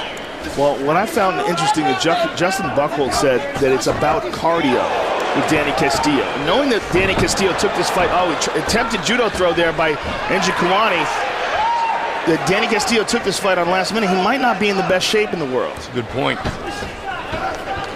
Just fought about 5 weeks ago, did Castillo. 4 fights in 1 calendar year is a ton in itself. Yeah, and who knows if he was dealing with injuries. I mean, who knows what. When Buchholz said that, you know, I mean, it really makes you think. Coming off a really strong performance in San Jose, Danny Castillo, who took out Shamar Bailey early. Bailey had missed weight, and Castillo said that angered him and really gave him a lot of motivation to finish the fight quickly. Looking for his 3rd UFC win is Castillo. 2 minutes into round 2. for the most part, Njokuani has limited his attack to his punches. He's thrown a few kicks, a couple front kicks to the face, but usually you're seeing him constantly attacking the legs of his opponent. And Danny goes deep with that takedown, but easily stuffed. And right into the Muay Thai clinch. Good knees. This is brutal knees. Yeah, this is not good for Danny Castillo. Oh, man, what technique there. Look how he's digging the hips in. Oh, nice. And he's high on his toes. Big elbow. Big elbow from the clinch there. We knew that was coming. That's some beautiful Muay Thai. Just past the midway point of this lightweight battle. And the spring in that last takedown attempt was not like the takedown attempts in the first round by Danny Castillo. And that gave Anthony Njokuani some confidence. And let's see if that turns into more kick attempts.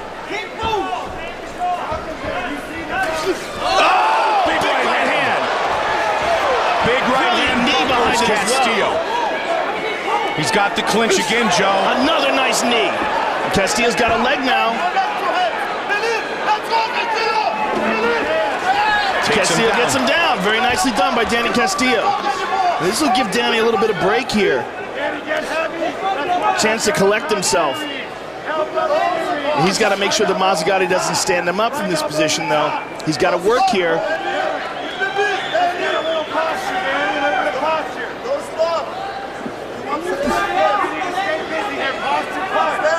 And Anthony's just hanging on to him here, possibly looking for a stand-up. Yep, look to neutralize him. Castillo trying to posture up and work some ground and pound. Good defense so far on the bottom by Njokuani. He's doing a good job controlling posture, keeping it in full guard, and minimizing the damage these punches are causing. And Justin Buchholz saying, just keep working, Danny. Keep working the ground and pound. Well, they don't want him to get stood up here. Right, absolutely. Look for the body, it's wide open. He did. Njokuani felt it coming, though.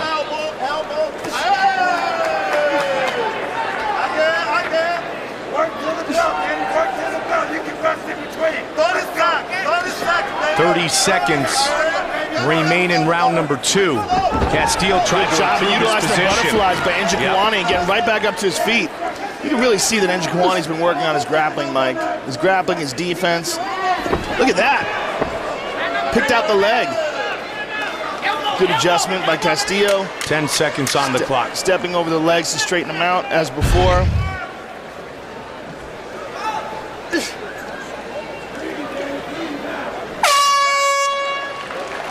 Joe, Danny Castillo controlled round 1, but Anthony Njokuani showcased his Muay Thai in round 2, especially with some vicious knees. Yeah, that plum clinch. He did a great job of controlling the neck here, and here these knees come over and over again. Notice how he pushes them off with his elbows, uses his posture, and then boom, digs that one in. That one a bit blocked. There's a nice elbow from the clinch. And here's a nice right hand that hurt Danny Castillo. Right on the jaw, dropped him down to one knee. From the outside, every time you make it walking back, finish with the low kick.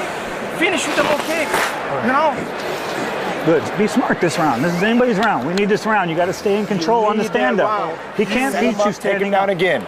That first minute, I want you moving your feet, hands up high. Move your feet, hands up high first minute. I'll tell you when to take him down. He's coming desperate. Justin Buchholz, Master Tong. Njokuani trains here in Las Vegas now. But his Muay Thai foundation came from Saxon Janjiri. And Saxon, you see him, his cage side there. He's not in the corner, but he's shouting out instructions to Njokuani. Legendary Muay Thai fighter, Sit-Yo Tung background. Early part of the third and final round. Njokuani working with one kick Nick Blomgren now, and Sergio Pena with his Brazilian Jiu-Jitsu. Close fight after the wrestling of Castillo in round 1 and the striking of Njokuani in round 2. The striking and the takedown defense, yes. Those were the big elements in that second round for Njokuani, and the slowing down of Danny Castillo. And this is one of the things that happens when you take a fight on short notice. I don't think most people have any idea the amount of training and discipline and effort that's involved in getting a fighter into peak condition. And it's a difficult task. It's not something that a fighter can choose to take a fight on a couple weeks' notice, but it is a gamble. Whenever a guy takes a fight on short notice and is not allowed to peak, or try to peak again, takedown. or try to peak again, as it is with Castillo, who peaked well with Shamar Bailey, but he had a full camp going into that. Takedown, a big one here for Castillo. He'll try to work the hips of Njokuani. Well, it's one of those things, especially in the UFC, mixed martial arts is a sport where guys get injured on a regular basis and people fall out of fights. And some fighters get out of shape in between fights, and some fighters just stay in the gym. And there's a huge benefit to doing that, a huge benefit. Well, Castillo wants to hold on to this Turk here and keep Njokuani up against the fence. He'd love to put him on his back.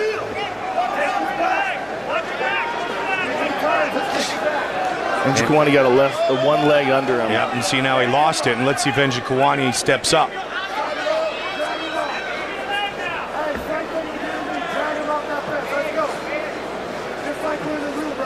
So he went right back to that position. Yeah, as long as Danny can keep that right leg straightened out, it's really hard for Anthony. Now Anthony got that leg under him, and he's up.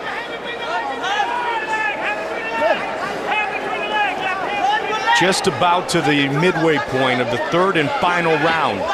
And Danny should be able to bring him back down again if he can control the double underhooks like he's got here. Yep, he's going to hoist him. And good defense there. Right. Oh, Anthony rolled in for a leg block. Didn't go in deep enough, though, but it allowed him to get up to his feet. Which is what he really wanted. Yeah, well, a lot of times guys will use the leg lock attempts for sweeps. Yep. Watch out for the neck now. Njokuani and Castillo. There's a nice knee by Njokuani. Solid. Long jab of Njokuani. Nice kick. Yep. Finally, we see a kick from him. But you immediately saw how Danny was grabbing for it. Under two. Front kick. Oh, just missed with the straight left. Njokuani got a little wild there. Now Danny's closed in on him. And he's trying to put him back on his backside and control the remainder of this fight.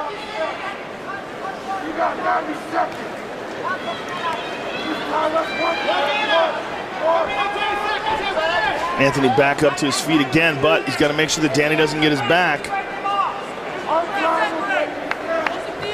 He's got to let that left arm go over the head of Danny.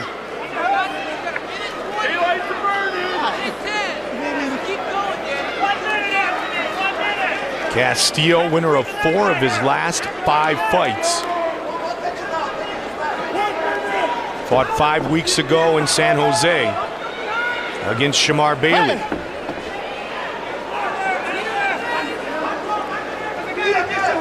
Njokuani coming off a great performance against Andre Winner in a fight in which he threw 116 total strikes. That was a wild fight. Yeah, crazy. Back and forth battle. And Njokuani gets free. 30 seconds. Watch for a head kick. Njokuani works the hands. There's the leg kick. 15 seconds.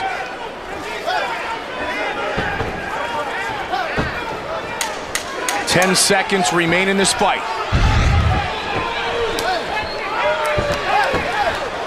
They work to the finish, flying knee. A very close battle that will go to the judges' scorecards. Very good fight.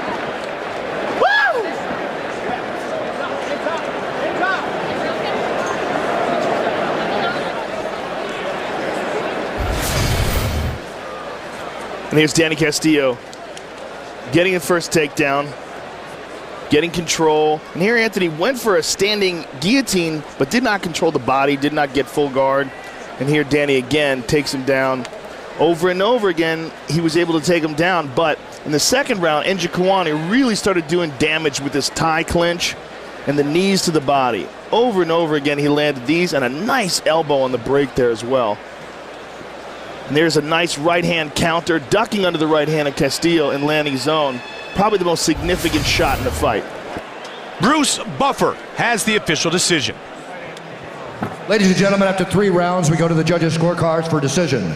The judges score this contest: 29-28, Castillo; 29-28, Njokuani; and 29-28 for the winner by split decision, Danny "Let's Call" Castillo. Danny Castillo, the victor by split decision in this battle of WEC standouts. Here's Joe. All right, I'm here with Danny Castillo. Danny, obviously a very close fight, a controversial decision. You took this fight on last notice, on last-minute notice. Give us your thoughts on it. Is that close to you? You didn't think it was close? I thought it was close, but not controversial. Hey, I just want to thank 2 special women in my life. My beautiful mother, who taught me hard work and dedication. Oh, man. It's hard. First of all, you did a great job. You fought your heart out. You're not a guy who makes decisions. You're just a fighter. You did a great job. You did a great job taking him down. The second round was the only round where it seemed like he was getting a hold of you, landing some shots, landing some knees. Were you worried at all going into the third that maybe possibly he had won that? No, I thought I had a couple of takedowns. He's dangerous. He's a good guy. So you thought you'd won the second as well? I thought it was close. He might have won the second. This is my first year in the UFC. I took 3 of my 4 fights on less than 4 weeks' notice. If you guys want to boo that, fine. But I worked my butt off to be in here. Danny, I think it was a great fight, and especially considering you took this fight on last notice, a close fight, but congratulations on your victory. Thank you so much. Danny Castillo, ladies and gentlemen. Danny Castillo, you know what? He might be the first call or the last call, but he always says yes when Joe Silva asks him to fight, and he wins here tonight in Las Vegas. Brazilian Junior Assunção faces the real deal Ultimate Fighter winner Ross Pearson, who tonight makes his featherweight debut. Brazil's Junior Assunção knows what it takes to compete at the highest level of the sport.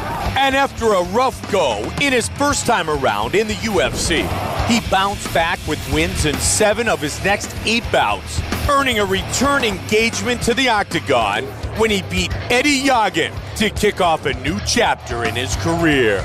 Ross is the type of guy that he comes forward, he's aggressive, and a lot of times you leave yourself open. So, eventually I'll get him to the ground, and then there will be a chance I'll choke him. The Ultimate Fighter Season 9 winner, Ross Pearson, proved that he belonged in the UFC with wins over Aaron Riley, Dennis Seaver, and Spencer Fisher. But after a razor-thin Fight of the Night loss to Edson Barbosa, the British bomber is opting to give 145 pounds a shot. And tonight, he makes his featherweight debut.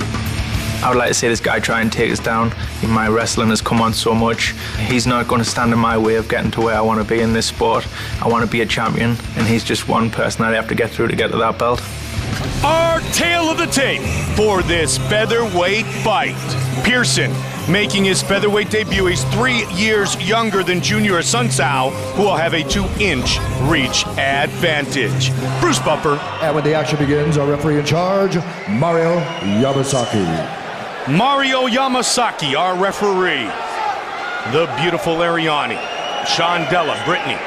Here tonight inside the MGM Grand Garden Arena. Are you ready? Let's go! As Pearson makes his featherweight debut. Assunção has fought at 145 many times. He debuted many years ago in the UFC as a lightweight as well.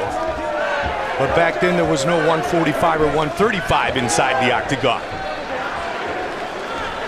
Assunção, Professor of Capoeira, has a lot of good kicks and a style with his stand-up, very much as you pointed out the last time we watched him, like Lyoto Machida, the way he stands back and keeps his hands out and looks to spring forward to do damage. Yeah, he has altered that style over the years, and he really has accentuated the Lyoto Machida-like movements. Now he took Ross to the ground here. Ross got his back up against the cage, and Junior's trying to get a hold of those legs and scoot him away from the cage, get his hips away, so he can't wall walk back up to his feet. Pearson, the native of Sunderland, England, has been training in San Diego for well over a year now at the Alliance Training Center with Lloyd Irvin and Eric Del Fiore, of course, the champion Dominic Cruz. Sunsau's getting his back, Mike. Yeah, this isn't good for Pearson early. He's also got over-under, too, which is the right way to go about this. A lot of guys, they go double underhooks because of, that's how they do it with the gi on. But without the gi, over-under is the best way. Pearson's free. Pearson with a nice left hook, charging forward. Which he always does. I think they might have collided heads there. I'm just acknowledging it. Southpaw, the Sunsau against the orthodox stanced Ross Pearson. Ross has very good striking.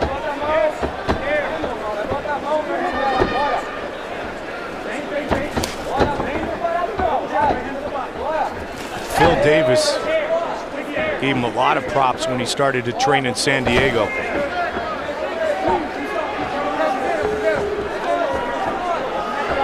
Head kick.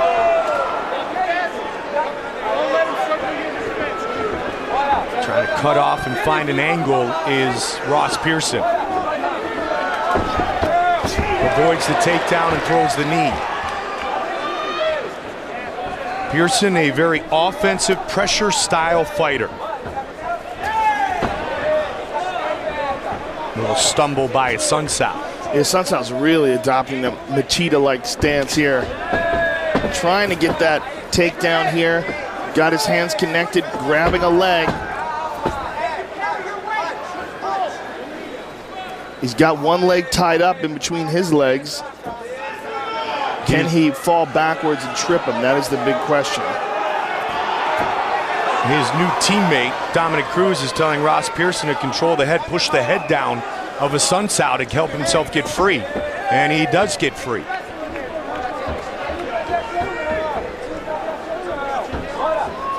Pearson, one of the most likable fighters, and most of them are likable, that we have in the UFC. Really has embraced the spirit of mixed martial arts and the competition there within. Longtime member of Team Roughhouse with Dan Hardy and Andre Winter, who he fought in the finals of The Ultimate Fighter a few years back.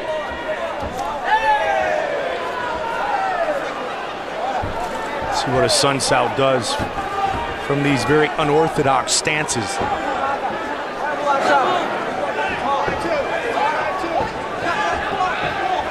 Yeah, this style seems to be troubling Ross a bit. Usually Ross is much less hesitant with his strikes. Nice knee. That's called making him pay for the takedown attempt. Same pressure, Ross. Keep forward. They're pushing for pressure in the corner of Pearson. They want him to keep moving forward. And a combination connects. 45 seconds remain in round one here in Las Vegas. Nice combination. Very nicely done by Junior. The Sunsau scores. Quick kick. And he avoids very quickly. Well, I would like to really go back and watch some of his earlier octagon fights to see if he fought with this stance.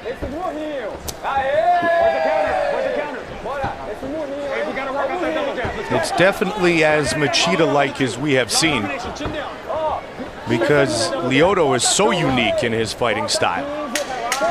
And that's from the karate background.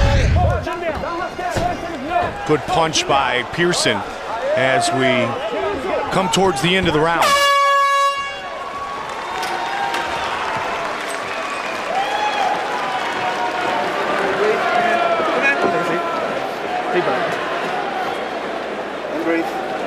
He's doing what we thought he was going to do. He's going to run away. We need to work that double jab. We need a little bit more penetration on the double jab. If you get that angle, you're going to have to let 2-3-2 go. Higher volume combinations. Okay? If you feel the cutoff, shoot that right kick. If you southpaw, shoot the right kick. Now you got your range, start shooting the inside kick. You know what I mean? You feel, but set it up before. Other than that, we have to put more pressure every now and then, walk under the fence and let it go. Chin down inside. Okay? Peraí, mestre, peraí. Ó, a mão, tu viu quando tu botou a mão, tu acertou. You saw that when you hit him, it landed. When you were punching, it was landing. He's not able to find you. Just keep putting on pressure. Não bota para baixo sem botar alguma coisa. Don't take him down unless you jab first. Don't take him down. Don't go for the straight takedown.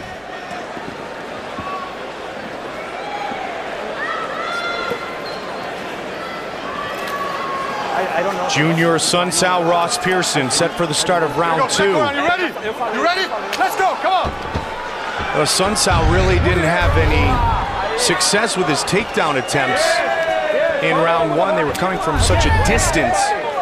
He wasn't able to close in on Pearson. And now Pearson wants to turn this into a fist fight. Sun Sal keeps his hands very low, Mike. His chin wide open. Oh, now he got the takedown. Good scramble. Ross back to his feet, but Sun Sal still has a lock on him. Nicely done by Pearson. Yep. Let's see if Ross can find the range to open up with his hands. Inside leg kick connects. Nice answer by Sun Sal.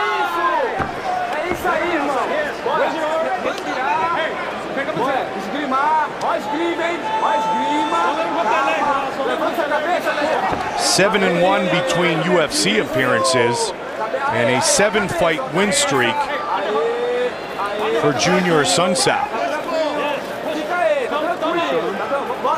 Ross is trying to push off with his right hand and perhaps land some knees if he can get a hip free. And there's a left knee. Junior spent some time training with Coach Drew Lawrence in Colorado for this fight tonight, looking for the takedown. Ross did land a good right hand in that exchange. And he's on top here. Let's see if he chooses to engage Junior or if he steps away. And there's your answer. Yeah. A bit surprised because he's having, it's having a real hard time reaching him here. And as he's moving forward, Junior just landed a good straight left hand there. This is a very frustrating style. You can see it in Ross's eyes. He's pressing forward, but Junior's always moving away from him. And you heard from his corner, from Eric Del Fiore, that's where they were anticipating. They knew he was going to move away a lot.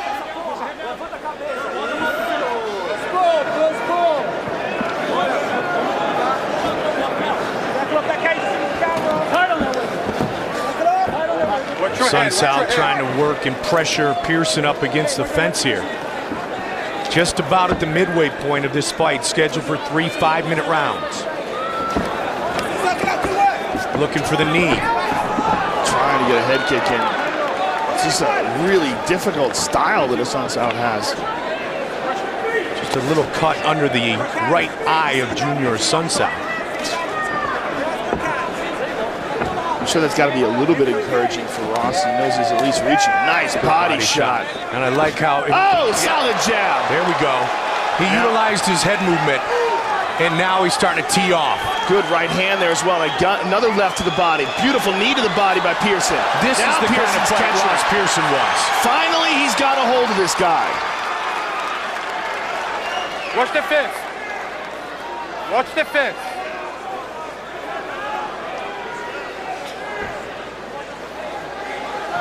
Pearson would love to show some dirty boxing from this position.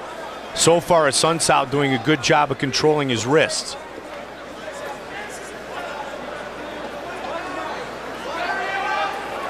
But we saw a little glimpse of vintage Ross Pearson a second ago, Joe. And there was another glimpse right there. That was a very nicely timed knee to the body. And there's another one with the left. The Sun Sal trying to answer. Pearson with a quick jab.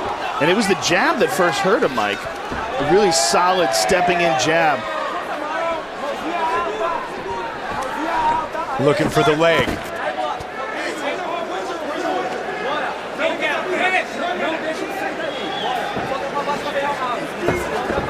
Good takedown defense by Pearson.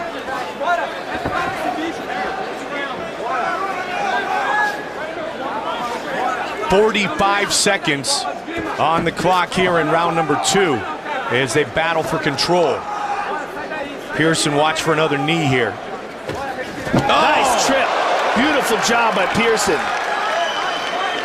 Now again, let's see, as you said, will he step away? He doesn't get the choice this time, Joe. The Sun Sal grabs the leg immediately. Nice elbow, but Sun Sal took advantage of that elbow and tripped him to the ground.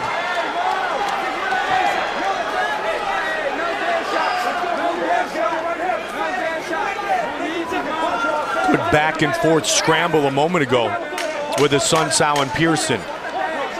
Final seconds of round 2. Elbows from the bottom by the Real Deal. And big shots at the finish by Asuncao.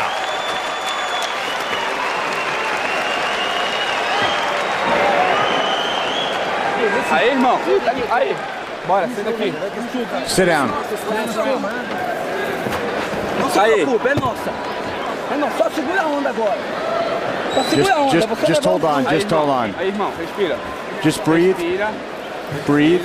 Relax. Cansadinho, mas agora o segundo lugar já abriu. Segundo lugar. He said the first half of the second round he got you, but you finished off strong. You have 1 round left now. Falta só. Esse round aí. And this is where Ross caught him with a straight jab, and that hurt Junior. You see him go down the one knee. A nice stepping in jab. Excellent technique by Ross Pearson. And here Ross executes a beautiful trip. Gets on top, but Junior immediately laced up the legs, and Ross had to step out of there. The stunning Brittany Palmer. Third and final round of this featherweight fight. Pearson and Asuncao. Quickly coming out with a kick is Ross Pearson, the Brit. Featherweight debut. Oh, he got caught as he was coming in. He got caught by a stiff jab. He got caught by a stiff jab, and now he finds himself on his back. He's got the closed guard with the jiu-jitsu expert on top of him. Let's see if Asuncao is able to capitalize on this opportunity. He's got his back here. This is not good for Pearson. He has one hook in, and he's on him. He's on him. He's trying to sneak that right leg over to the right side so he can get a right hook in as well. And if he does, Ross is in all sorts of trouble. Junior's also working that left arm across the neck of Ross. He's trying to slide it under the chin. He may switch to an armbar here. The way he reached over and grabbed a hold of Ross's right arm, I believe he might be going for an armbar instead. Pearson. Junior's going to go for a Kimura. Nope. Stays on the back, over under control again. But he does not have any hooks in.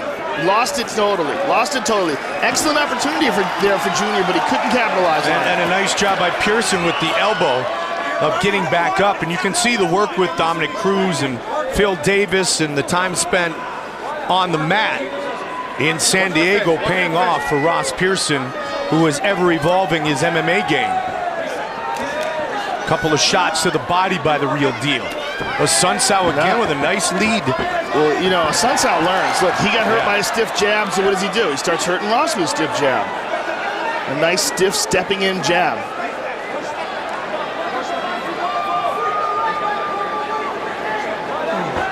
Very close fight. Nice knee. Very nice knee. Pearson trying to work his way free again.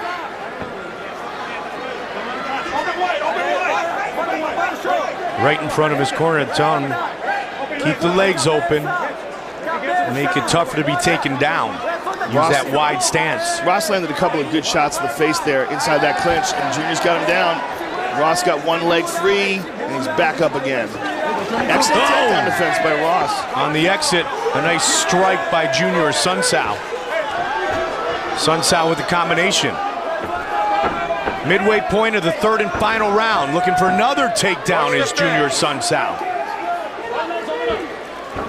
Very relentless tonight is Asuncao in trying to impose his will on Ross Pearson.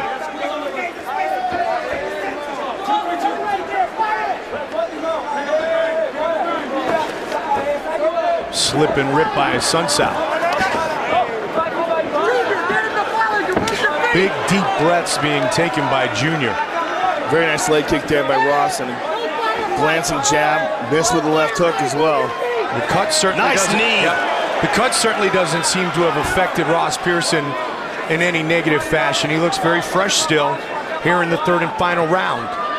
First time at 145 in his MMA career. 90 seconds now remain in this fight. Watch for the right elbow of Ross Pearson.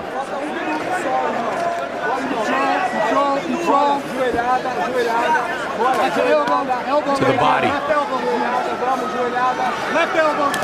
Oh, nice elbow both ways. Both men connected. Head kick. Nice stepping in head kick. Oh, nice knee by Pearson. Pearson is trying to finish this fight. No question. You got to give him that. He's certainly not trying to play it safe. And he seems to be the fresher of the two fighters here with 45 seconds remaining.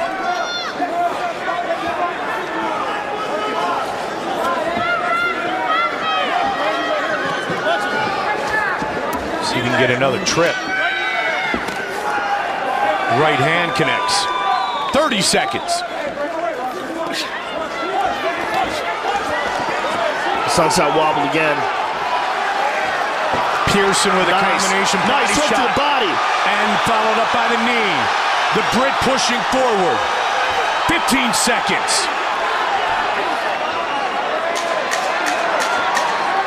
A strong finish here in the third and final round by Ross, the real deal Pearson.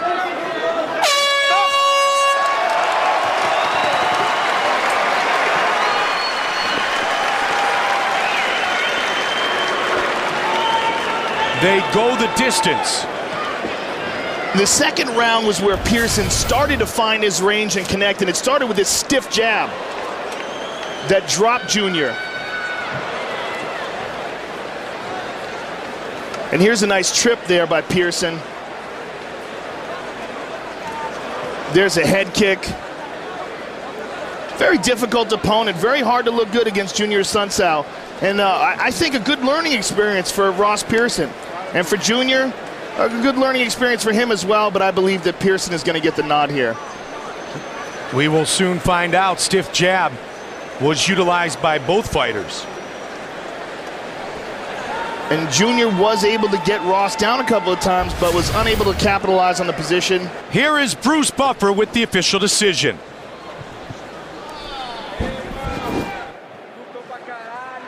Ladies and gentlemen, after 3 rounds, we go to the judges' scorecards for a decision. The judges score this contest 29-28, 29-28, and 30-27, declaring the winner by unanimous decision. And then just avoid the submission and put my hands on him.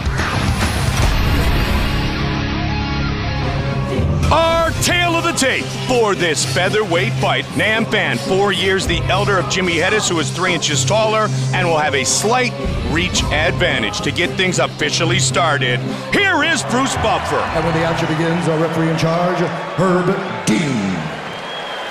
Herb Dean, our referee, for this fight at 145 between Jimmy Hedis and Ultimate Fighter veteran Nam Phan. And here we go.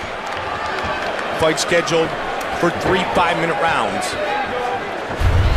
Hedis in the purple and black trunks, red and white trunks for Nam Phan, and he gets taken right away. Hedis gets the takedown. Beautiful sweep into side control right away. Hip escape by Nam Phan. He gets back to guard. But right away, Hedis is on him. Hedis has got his back. Nam turns. Well, Hedis throughout his career has been super active, and he certainly was in his UFC debut when he made it look effortless against Alex Caceres.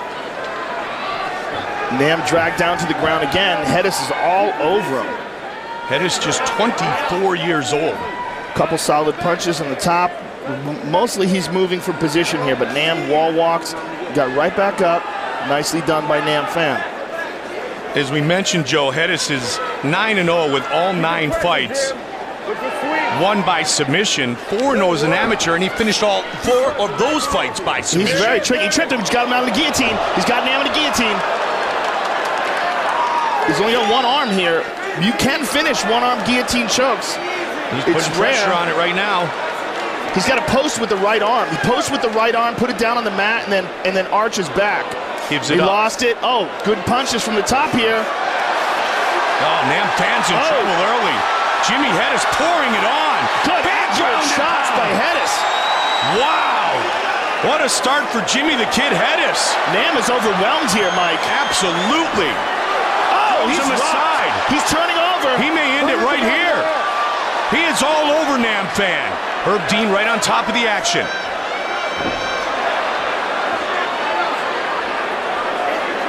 And Nam is undoubtedly phased right now.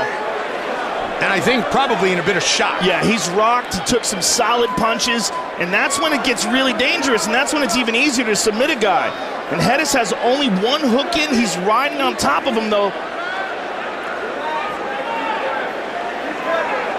It looks like he's gonna just try to maintain his position and soften him up, and then eventually scoot that right leg underneath him and take the back. And Nam hip escapes, got a knee in between him, and that'll help him a little bit. Man, the long arms of Hedis. But he's still getting rocked in the ground and pound. Hedis is very accurate with his punches as well. Hedis all over Fan early, just past the midway point of round number 1. Wow. And one thing that's going to help Nam is that Nam is a real veteran. He's been in many, many situations where he's had to overcome adversity, and he knows not to get emotional and freak out. He knows how to keep it together. Yeah, and Jimmy Hedis is very young, and he's very reckless here early, looking for the finish and the victory. It's one of those, you know what, he doesn't know any better. He's never been defeated, Joe. But Nam just tagged him. Nam just got a good right hand in.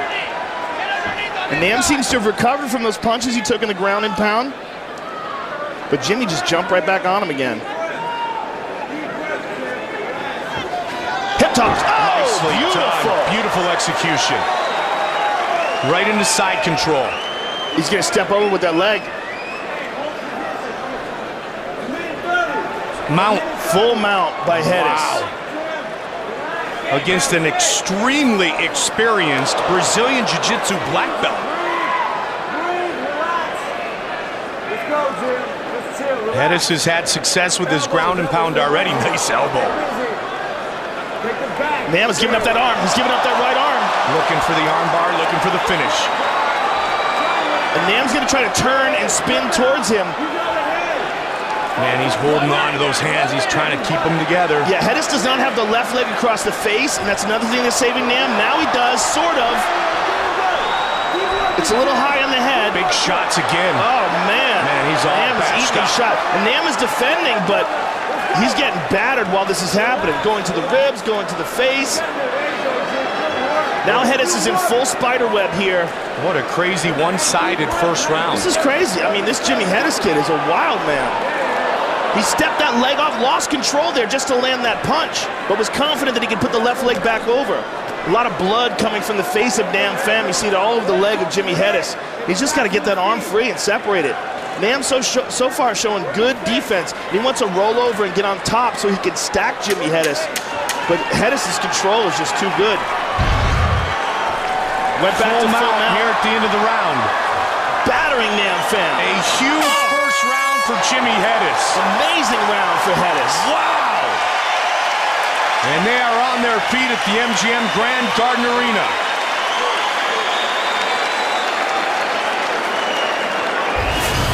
This round was all Jimmy Hedis. And here you see he drops him down with a guillotine. And there's a beautiful judo toss. Now look at this. Jumps on top of him. Accurate punches by Hedis, one after the other. Nam's trying to move and hip escape and shrimp. And there's a nice elbow that cut him.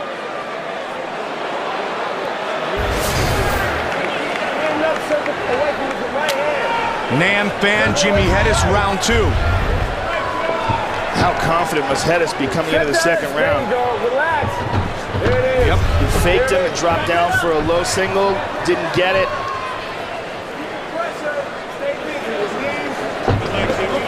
He's relentless. I mean, this is a guy in Nam Pham who has 17 career wins. And fared very well on the Ultimate Fighter. Won 3 fights, including the victory over Cody McKenzie.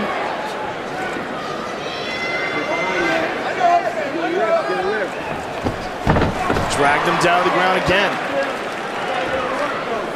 Maybe he's just this good. Oh, he's just this good. Yeah.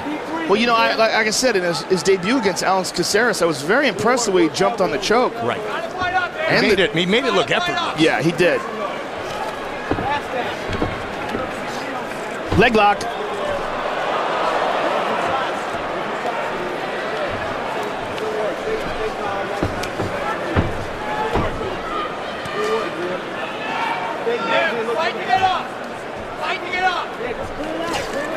Nam Pham went for a leg lock there, Mike, but I believe he's a little dazed still from all the punches that he ate in the first round, because it doesn't look like he's got the tenacity to really grab a hold of things right now. And for the choke again. For the choke. It's a little high in the face. It's a little high in the face. He doesn't really have it. He's trying to transition to the mount. But now Nam is in the deep half. If Nam can roll this, Nam can wind up on top. Nope, Hedis scrambles, Hedis winds up on top. Guillotine choke, now Nam's on top. Can he stay there? Good position for Nam Pham now. And he throws some big elbows. Now Nam's in the position for some payback. And again, here's a kid who's riding high on the confidence and momentum of a 9-0 career and a great start to this battle, his second in the UFC. Fan wants to make him think a little bit about this fight. He's got a hold of Nam's leg. Now he's got a deep half, and he's going to turn it around and back up to his feet. Relax. Stay busy. Stay busy. This kid is very relentless. Look his face a little bit right He's there. just constantly moving and constantly shifting the weight. And he's a professional mixed martial artist for about the last 3 years. Native of Pennsylvania, who now trains with some of the best in the world. Ricardo Almeida, Frankie Edgar. Hey, get behind that hip. Get behind his hip. Relax, breathe. And Nam got free. A lot of blood coming out of that right eyebrow. And Jimmy drags him to the ground again. Beautiful trip. Under 2 on the clock here in the second. Take it back. Fight up, man. Fight up. And Nam's trying to wall walk and get back up to his feet, but you gotta suck him off that cage. Up there, he hit a few short punches there. The accumulation of the strikes, though, adding up and doing a lot of damage for Jimmy Hedis. He's just pressured him so much, Joe, that Fan hasn't been able to showcase his boxing at all. Well, he hasn't been able to set himself. You know, Hedis is just always on top of him. And Hedis with some good striking there. You gotta use your hands first. Get off that fence. Get behind those hips. And you hear Nam's coach is screaming at him to get off that fence. Fight off that fence. Trying to take him down again. Let's go. Stay busy. He got him down. Beautiful. Into side control. Look at that. 1 minute. You got 1 minute, Jimmy. Just under a minute on the clock here in the round. Do work. Relax. Elbows. Oh, big punches from Hedis here. More ground and pound. Very accurate with his ground and pound, Mike. Stepped over. He may try to get a triangle. The way his arm is, he keeps stepping over. He's going to go for guillotine one more time. Arm in, guillotine this time. Nope. Drags him to the ground again with judo. Amazing. Use that whizzer. 30 seconds. Somebody might get a new belt when he gets back to Ricardo Almeida's camp. Yeah, I think he might be due. He might be sandbagging as a purple belt. That could very much be the case. The way he went after that arm bar, man, that was sweet. Yeah. Under 10 now. Final seconds of round number 2. And again, unbeaten 24-year-old Jimmy Hedis. Looking very, very good. Nam just can't get on track. Hey, look alive. Hey, all he has is the right hand. Keep your hands up, work some kicks in there, force the clinch, get him back down, and just chill, man. This is the 7th round of me and you rolling, all right? This is nothing more. You're beat up, you're tired. This is it. You got this, man. Finish strong, all right? Finish strong. Don't let him hit you with the right hand. That's all he has. Don't dip your head, circle, snipe, heavy shotgun, the level up's there, the takedown's there, round's over, fight's done. Happy New Year's, all right? Deep breaths, take 2, couple deep breaths, Jim, all right? You good? Big breath. You good? Deep breaths. In this fight, you got to land 2, 3, 4 shots. What you're doing is you're throwing one and letting him clinch.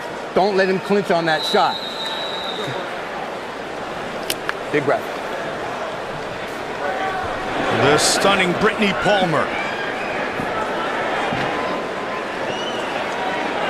Shondella Ariani here tonight at the MGM Grand Garden Arena. 3rd and final round, Nam Pham, Jimmy Hedis. Work some kicks in there. Jimmy Hedis using those trips and the takedowns like the Hall of Famer Randy Couture did for so many years. I got a text in between rounds by black belt Steve Maxwell, a famous strength and conditioning coach. The text said, wow, that kid's only a purple belt. That's the way people are looking at this kid. Yeah. I mean, Nam Pham is really looking for some way to turn this fight around. And, you know, his boxing is excellent. If Nam could get off, and his corner was calling for that.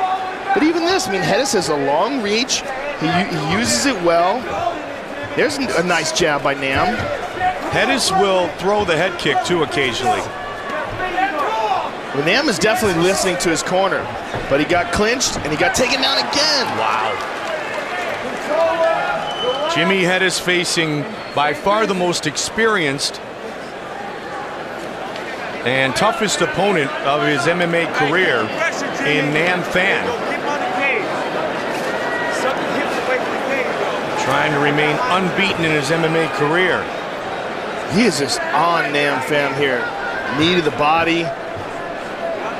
And you know, that's what we talked about earlier that Hedis said is the key to Frankie Edgar's success, is that attitude of continuous pressure every day in training.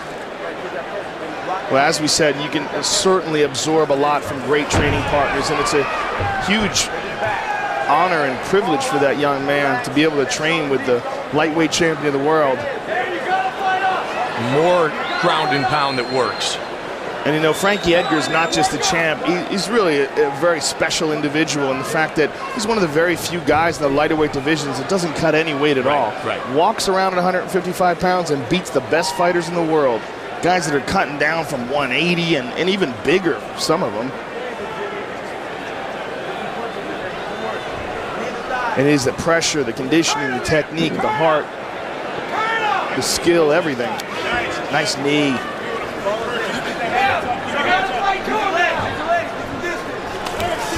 There's a solid right by Nam. If Hedis has any worries here, is getting knocked out. Yep. And Nam can do it. If Nam can find his chin. And this is when he's vulnerable here late in the third when he's tired. There's Joe. a body shot. There's a solid body shot. Hedis needs to keep his movement going. He doesn't want to become a target for the great boxing of Nam Pham. But Nam can't keep him off when it comes to the clinches and the grappling. And again, he takes him down. Look at this. This kid's a beast. And the scary thing is he's not even close to hitting his potential. Under 2 minutes remain in this fight. It has been all Jimmy Hedis as he continues with the ground and pound against Nam Pham. What a great performance. He's on top of him again here. He's got his left leg in a position to use as a hook if he can get behind Nam. He's got an arm triangle attempt here.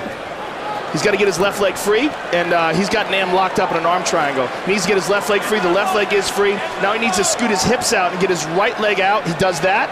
There he does. Nam Pham's in a lot of trouble here. Nam is using the correct defense, which is called answering the phone. You put your hand over the ears if you're answering the phone, and that saved him there. But now Hedis has mounted him. Yeah, Hedis used it to transition to mount, Joe. And more ground and pound. Relentless. I mean, total domination by Jimmy Hedis. I believe Hedis is going to go for an arm here, Mike. I believe he's going to go for that left arm. Or excuse me, the right arm. And Nam adjusted. You know, look, Nam has great heart, great experience, and great technique himself. But this is a very humbling and eye-opening loss to him, for him, if he continues to go along this way for the next 40 seconds. And a huge statement, conversely, for young Jimmy Hedis. I mean, we've seen Nam Pham in there against former champion Mike Brown. I've never seen anybody dominate him like this. Good, solid left hand on the ground. Oh, right hand. Thumping right hand. You can hear it. You can hear the impact. 15 seconds remain in this fight. Jimmy the Kid Hedis. Absolute domination. Really amazing performance by this young man. And he's trying to finish it in the last seconds. Write down that name right now, Jimmy Hedis. We're going to be talking about him for a long time. Just another one of these young savages coming up. A mat rat is a kid, and all that time has certainly paid off. You see this? You see okay?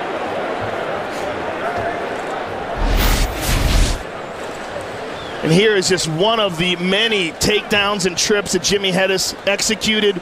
Brilliant technique, great endurance and focus, and you know, his accuracy and his ground and pound was just really, really exceptional.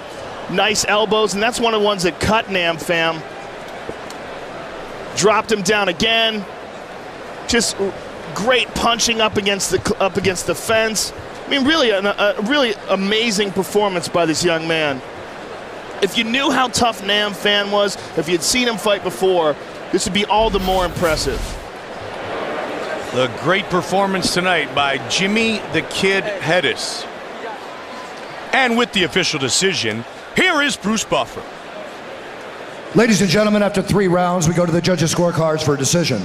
The judges score this contest 30-25, 30-25, and 30-26. Declaring the winner by unanimous decision, Jimmy the Kid Hedis.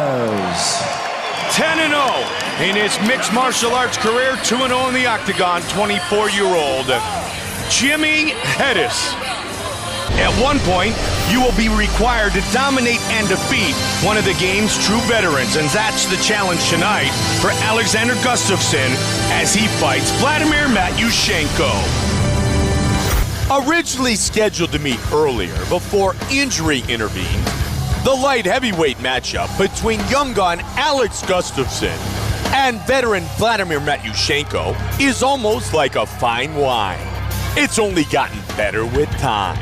My game plan against Vladdy is going to be stay outside. I will start picking him apart and knock him out. He's got long reach, but his hands are wide open, and I come right through the middle. I'm going to use my power to knock him out. John Jones isn't the only 24-year-old phenom in the light heavyweight division, as Sweden's Alex Gustafsson has been quietly moving his way up the ranks, impressively finishing Cyril Diabate, James Tahuna, and Matt Hamill in successive bouts. Now, he wants to add Vladimir Matyushenko to that list. My job tonight is to beat up and retire Vladimir Matyushenko. I can promise I'm not going to go the distance. The Iron Man of the 205-pound weight class, Vladimir Matyushenko has gone from dominating his foes on the mat to knocking them out. Fresh from back-to-back knockouts of Alexander Ferreira and Jason Brills, it's cleanup time once again for the janitor. My last 2 fights, I won the first round. I would like to finish this one in the first round too, but if I go to the distance, I'm prepared for that. I've been training for this fight almost a year. I'm sick of it. I want to finish it tonight. I'm going to finish it good. Our tale of the tape for this light heavyweight fight, Matyushenko, 16 years older than Gustafsson, who is 5 inches taller and will have a 2.5-inch reach advantage. Here's Bruce Buffer. And when the action begins, our referee in charge, Yves Lavigne.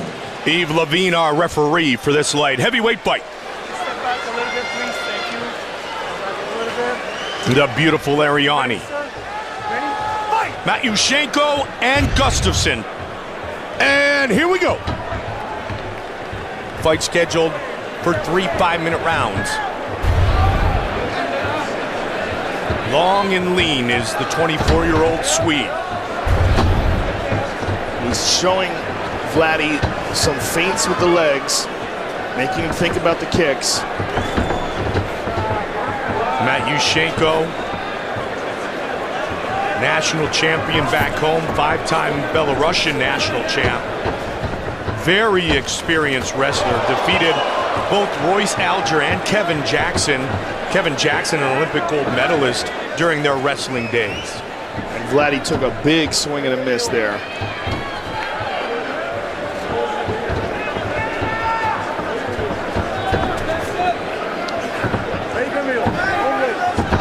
Good leg kick there by Gustafsson. Stay active. Keep it busy.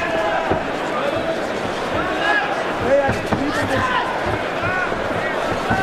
Yeah. Vladdy is going to have to take some chances to close that distance. Absolutely. And Gustafsson is well aware of that, and that is why he's got him constantly thinking. Gustafsson started with the uppercut there. A lot of fakes, a lot of misdirection. Oh, straight kick. Vladdy's got to clinch and see if Vladdy can keep a hold of him. He cannot. He is very powerful, Vladimir Matyushenko. Fight originally scheduled for August. Matyushenko was hurt in training. He was training with Dan Henderson at that time. Great to have Hendo back in the UFC. Coming off that incredible fight with Shogun. Maybe the greatest fight of all time. You got that right. Vladdy's looking for that right hand. You can see him trying to find a spot for it, but unable to pull the triggers of yet. Alexander Gustafsson, the least talked about, quickly rising prospect in the light heavyweight division. He's shot! Trying to finish it here! Oh my! It's it. And it is all over! It's it. Just like that, Alexander Gustafsson!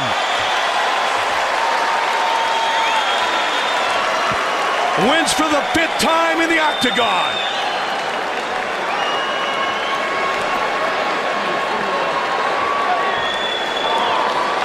As you were saying, Mike, not enough people are talking about this kid.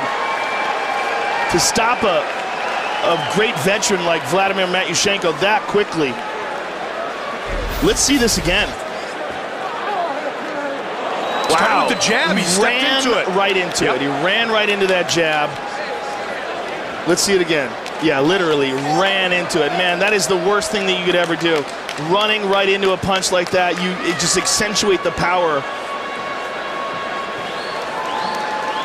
Some of the worst knockouts happen that way. I mean, really terrible technique by Vladdy in doing that, but beautiful job of capitalizing on it by Gustafsson.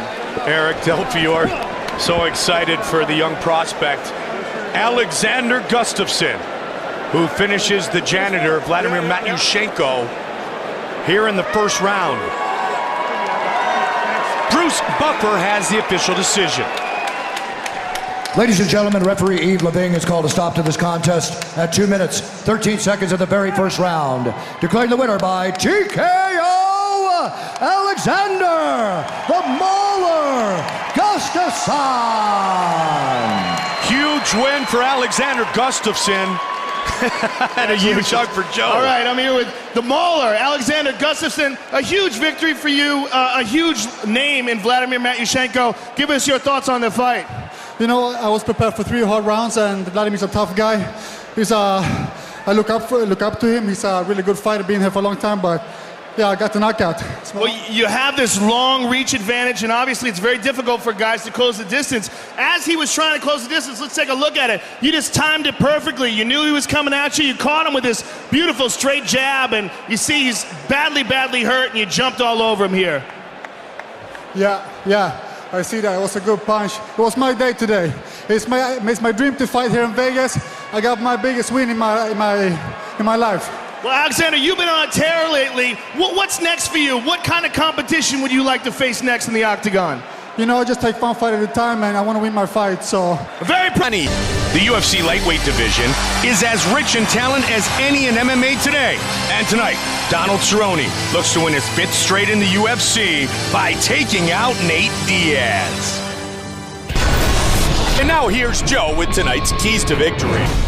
Striking. I give a very, very slight advantage to Donald Cerrone.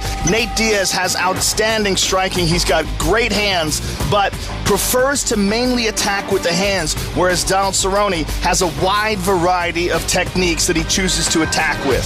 Submissions. I call this one even. Both guys are excellent on the ground. Nate Diaz just got done submitting Takanori Gomi. He has a spectacular submission victory over Kurt Pellegrino, whereas Donald Cerrone looked amazing in submitting Dennis Seaver and also Paul Kelly. Both guys can fight off their back or on top. I give that one even. Wrestling. I give a slight advantage to Donald Cerrone, and that is because of his takedown defense. Nate Diaz oftentimes will let guys take him down because he's so confident off of his back, whereas Donald Cerrone stuffs a few more takedowns than Nate does. Very close, though. Power. I give the advantage to Cerrone. Cerrone has some legit one-punch knockout power, whereas Nate Diaz tends to swarm fighters with volume punches.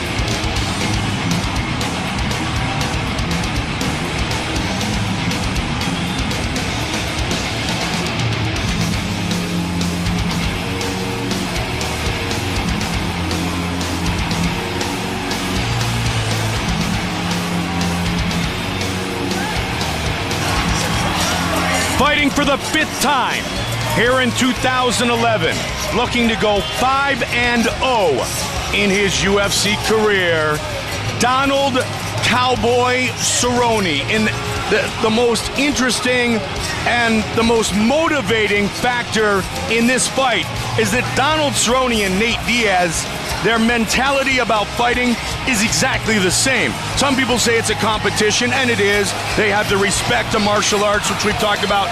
Some people just say it's a fist fight. And Donald Cerrone and Nate Diaz are going to have a fist fight tonight. Well, you know, the only difference is that Donald Cerrone tried to be friendly with his opponent before the fight, and Nate Diaz don't want none of that.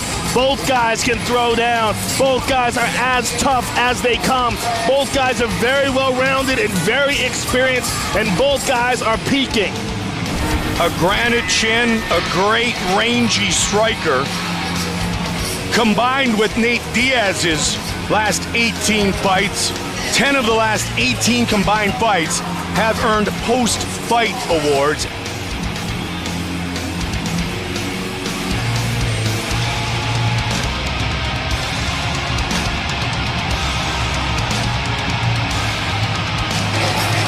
Cowboy's all about being from the country. He's coming up back-to-back first-round finishes. His Muay Thai is outstanding. He uses all 8 weapons. And tonight, he's set to take on the kid from the streets of Stockton, Nate Diaz.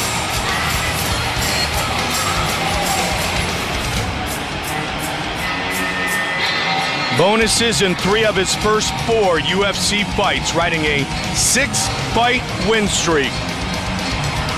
The former bull rider, Donald Cowboy Cerrone.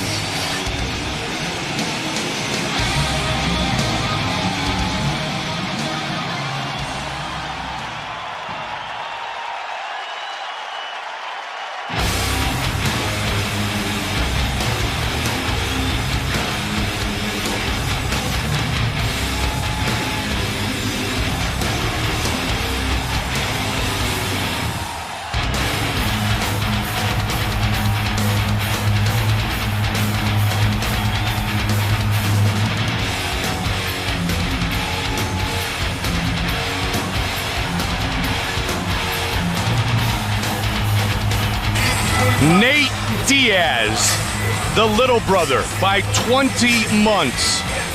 Nick born in August of '83, Nate in April of '85. Nate Diaz said, "When I fight, I'm mad, I'm starving. I had to make weight. I trained my tail off, and I don't like my opponent." That's been made pretty clear. And I had a great conversation with big brother Nick today, Joe. And I said, "How proud of you are you of your little brother?" And he goes, "Mike, I've been proud of him for a long, long time. Everything since years ago, season 5 of The Ultimate Fighter, has just been a bonus." And this is a kid, the chubby kid at 14 years old, whose big brother threw a pair of gi pants at him and said, "You know what, Chubby? Come to the gym with me and Jake Shields and Gilbert Melendez and all those animals under Cesar Gracie and become a fighter." And quite a fighter he's become. He has, Mike, and really has shown that radical improvement that we talked about in the Takanori Gomi fight, where he literally fought a perfect fight. mean, he did everything exactly according to the game plan. His striking was on point. His submissions were beautiful. He is as tough as they come. And that scrap pack, that team that he trains with, I mean, you want to talk about a kettle cooker of savages. All those guys together, his brother Nick, Gilbert Melendez, who might be the best 155-pounder on the planet, right up there with the elite of the elite, Jake Shields, and all these other up-and-coming guys down there. It's an amazing crew. It's a tight-knit family, and the hard work that Nate Diaz has put in is really, really paying off. He's got unbelievable confidence. He feels very, very motivated and very much like momentum is on his side coming into this fight tonight. The Ultimate Fighter Season 5 winner, Nate Diaz, facing off against Donald Cowboy Cerrone. I think that's the Stockton stare. There's Gilbert Melendez and big brother Nick.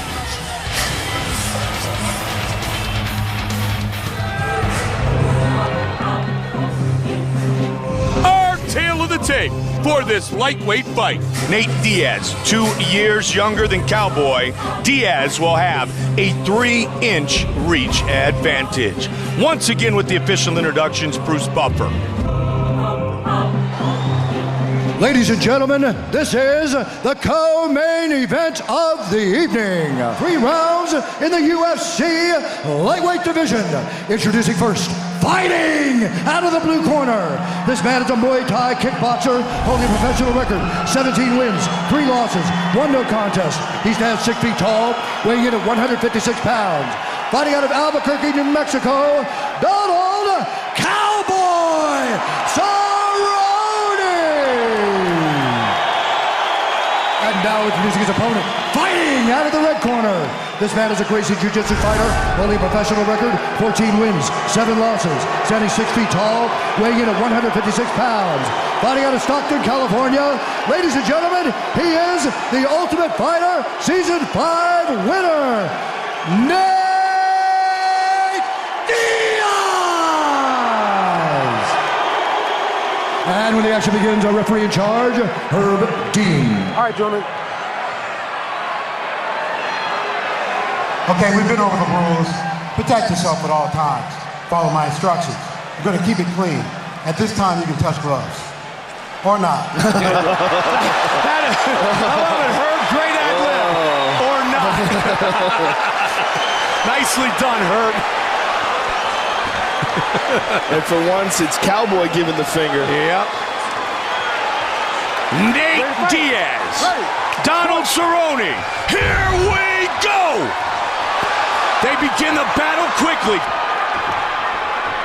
Fight scheduled for 3 5-minute rounds. Nate's got a good lock on him here. He's got double underhooks. Let's see if he can. Nope, not anymore. He doesn't. Many give the submission edge to Nate Diaz. Training in jiu-jitsu for so many years under Cesar Gracie. That was a nice knee to the body there by Cowboy. Cowboy, they give the Muay Thai edge to. Nice knee by Nate. Good response. Right in front of us here, they're doing this. The Cowboy got off the cage. Good punches by Nate. A good right hand by Donald. Nice counter right by Cerrone. Pushing forward, Nate Diaz. Not only does he have a reach advantage, but see the way he turns that shoulder? They make themselves, he and his brother Nick, they make themselves even longer than they are already. The way they turn the shoulder and extend. Twice Nate has locked up Donald's arm in an arm triangle position from standing. Oh, Nate caught him with some good punches. I think all 4 of those connected, Joe. Diaz looks good early. Donald is taking an unusual amount of punches. And it could be the accuracy of Nate, and it could be tension, emotions. Everything seems to be landing. High percentage of strikes landed here in round 1 for Nate Diaz. Yeah, Nate seems to have found his groove quickly. And he's going 1-3-2 a lot. He's going with the jab, which is his right hand, being a southpaw. Then the hook, and then he comes back with that straight left. There it is Good again. Boxing by Nate Diaz. And then the knee. Picking Cowboy apart early. Cowboy's taking way too many shots early, Mike. It seems like he's not moving his head very well. He's just standing right in front of Nate.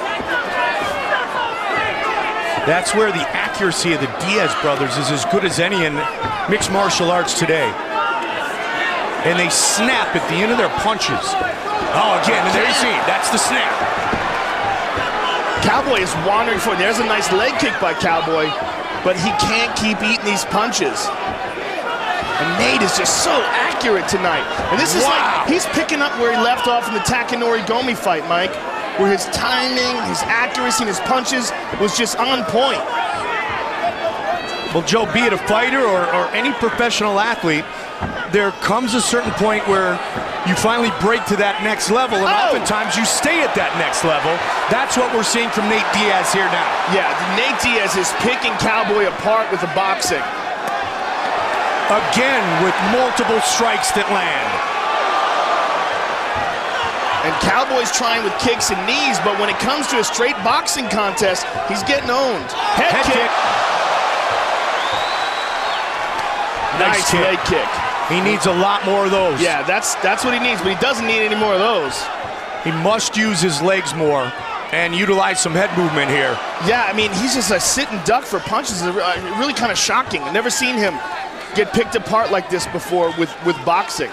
Nate showed the teep and then followed up with a straight left a moment ago. Oh, and again, 1, 2, 3, 4.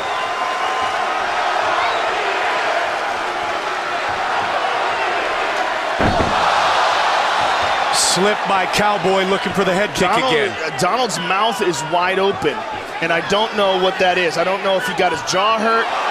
It is possible his jaw's hurt, Mike. Nate Diaz off to a spectacular start here. You see how Donald's got his jaw wide open? That's not good. I think something's wrong. He may have a broken jaw. Cerrone has lost just 2 times in the last 2 years, both to Benson Henderson. Tonight, he's getting beat up badly in round 1 by Nate Diaz. And again. You see how his mouth is wide open like that? That's very uncharacteristic. Man! Combination by Nate Diaz. It's almost like a mid-session. I mean, he's landing every single time. This is the best Nate Diaz has ever looked. It really is. I mean, he looked great in the Takanori Gomi fight, but Donald, at least on paper, presents more problems than Takanori Gomi, more weapons. Maybe the best round of his life returned him by Nate Diaz. I want to see what's going on in Donald Cerrone's corner. Wow. Lean back, lean back. All right, give me some breaths. Give me some deep breaths. Give me some deep, calming breaths. Hey, look at me. Calm down for a minute. Deep breaths. Relaxing. Nope, deeper. I need deeper breaths. Big and out. Big and out. Okay, listen. Are you listening, Cowboy? Yeah. All right, listen. This kid's just trying to overwhelm you. Okay? Hey, lean back a little. Now listen. This kid's overwhelming you. I want you to end your leg kick with punches and look for your takedown. Cowboy. Let's take a look at some of the brilliant punching by Nate Diaz. Stiff jab, left hand behind it. Just accuracy. Some of the best accuracy we've ever seen from Nate, and that's coming off the most spectacular performance of his career in the Takanori Gomi fight. But he is just on point here tonight.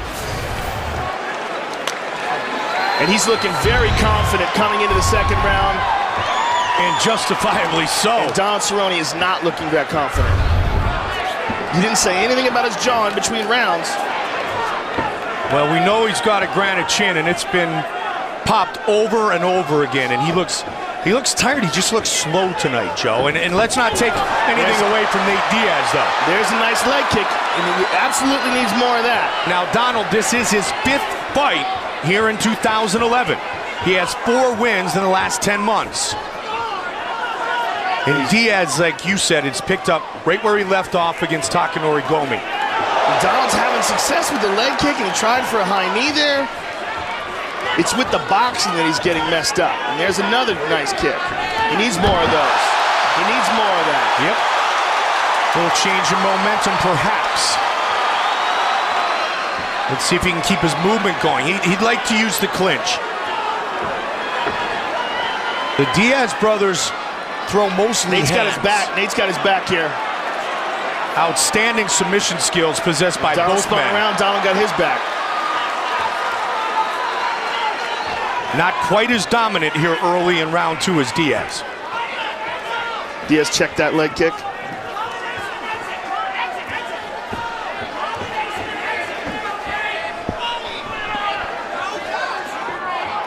And this is the exact type of fight that Nate Diaz wanted to have tonight. Both Nick and Nate so similar in their styles. And I've never seen Nate Diaz as accurate as he has been tonight. He has landed a very high percentage of his punches and continues to do so right here. And again. Head kick, but he fell down. Nate may be hurt, though. He may be hurt. He connects with a head kick, walks away. Nate gets up. Nope, he looks fine. But he still got kicked in the head.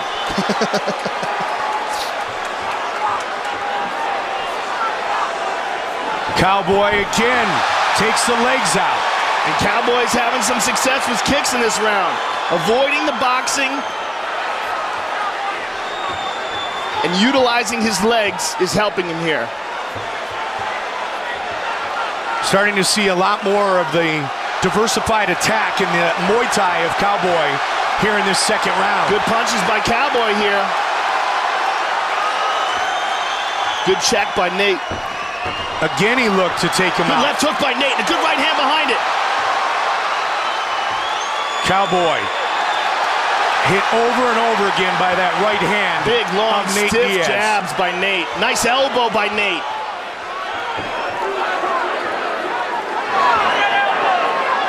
Cowboy's got to go back to those leg kicks.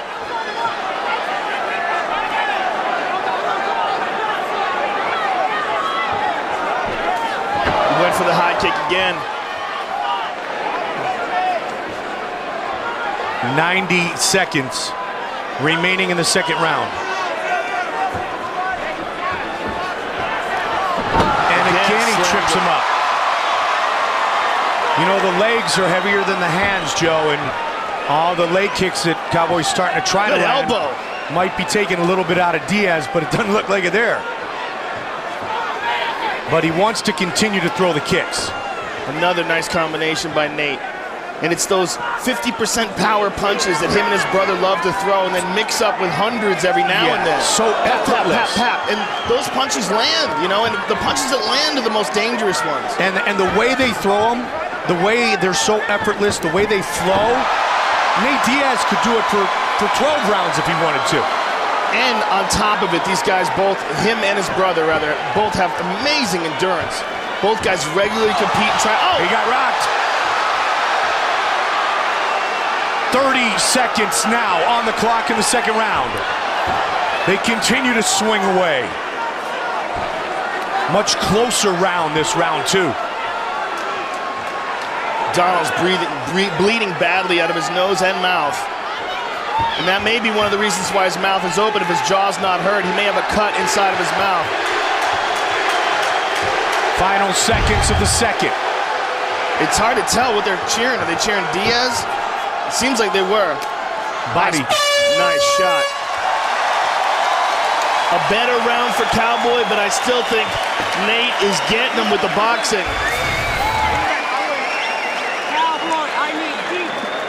Nice kicks to the legs by Cowboy, and here's one to the head. And a delayed reaction where Nate fell down. No more left leg, Nick. After that. Nick, count no more left leg. Good job. You just got to tough it out, bro. You have the W here. You know? Keep straight punches, step over and throw you straight. Step over and throw you straight. Body shot, come back to the hook, Nick. Hey, when you're tired, you don't have to walk forward, dude. When you're done, you don't have to walk forward. You can just stay distance and deep breaths in the nose. Come on, deep breaths on the body. That's what's landing. Deep breaths on the Hit and exit. Give me 5 minutes. You want to go home with that feeling of losing, Cowboys? You remember that feeling of losing? You do not want to do that. You can do anything for 5 minutes. I've seen you do amazing stuff. You give me 5 minutes of hell. You understand me, son? You give me 5 minutes of hell. Let's go. That's the angry Greg Jackson.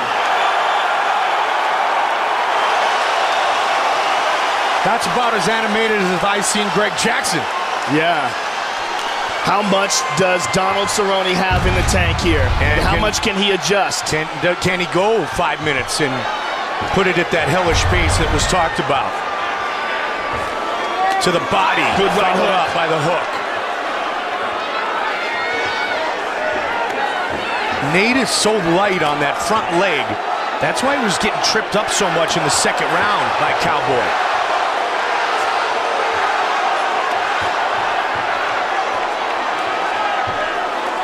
And that's an old school Muay Thai move where you keep tripping up your opponent. Good left hand by Cowboy. Now Nate is mugging him. Man, I love that. 1, 2, 3, 4, 5, 6 to the body. Oh, nice right hook to the head. Oh, good combination by Nate. Richard Perez has worked the boxing with the Diaz brothers for so long. He might be the unsung hero of that camp.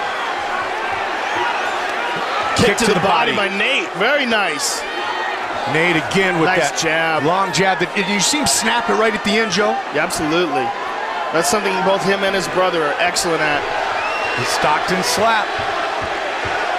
Nate Diaz turned down a spot on season 4 of The Ultimate Fighter. Cesar Gracie and his big brother Nick said, you got to be on season 5, and a star was born, and he may be shining as bright as ever tonight.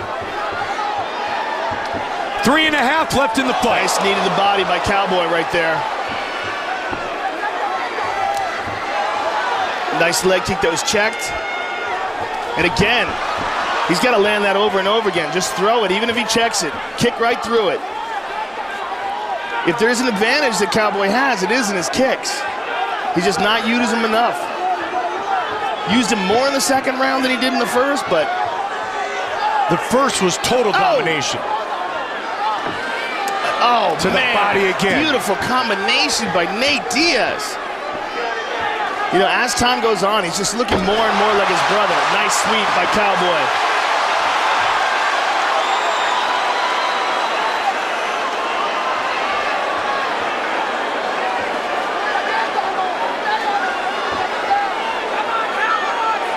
Just about to the midway point of this third and final round. Cowboy connected with a right. Look for the right again. Cowboy's the one who seems the most tired here, Mike. And he's the one who's... Oh, nice knee to the body by Cowboy. But Nate shrugs it off. Nice knee. Good combination. Continuing to pour it on. Can you say fight of the night? Yes. And Johnny Hendricks has got the early knockout of the night locked up. And we still got Brock and Alistair Overeem. Oh my goodness. How good is this job? 145. Donald Cerrone's got to get those kicks working, Mike. As you said, if he has an advantage, it isn't his kicks. And there's one. Again with that same technique.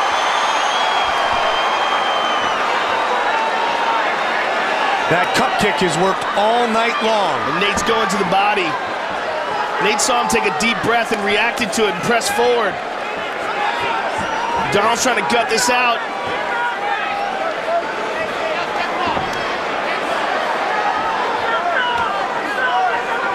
Just as Nick looked so sharp in his return to the octagon, Nate mimicking his brother's attack here tonight against Cowboy. Oh, what a combination. It's not over. 50 seconds. Cowboy may look for a head kick. Flying knee instead. Yep. He's going to look for a knockout punch. He knows he's behind on points.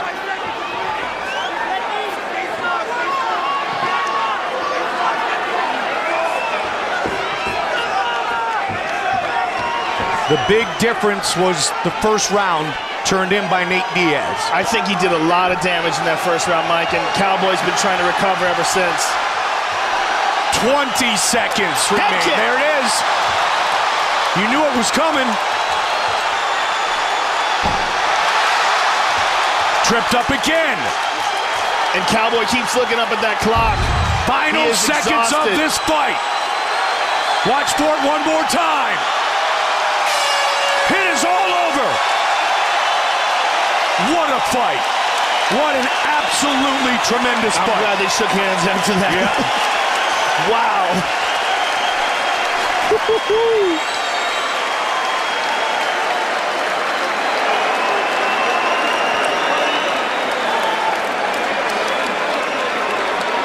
Unbelievable performance tonight by Nate Diaz.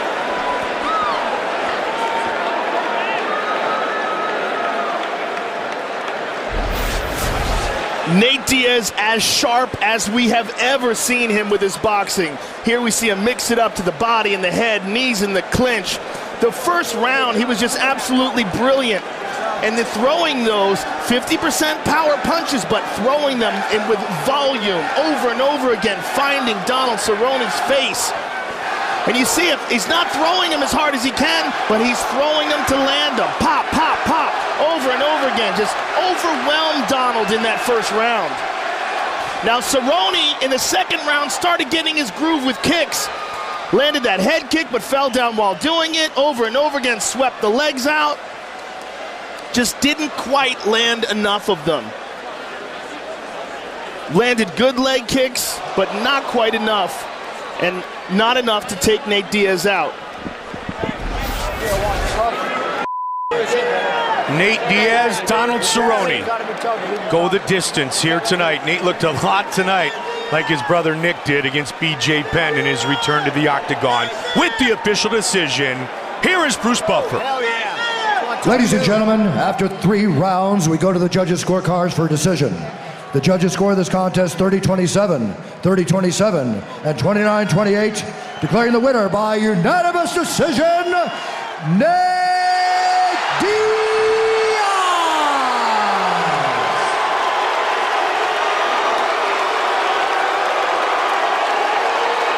Spectacular boxing display tonight by Nathan Diaz.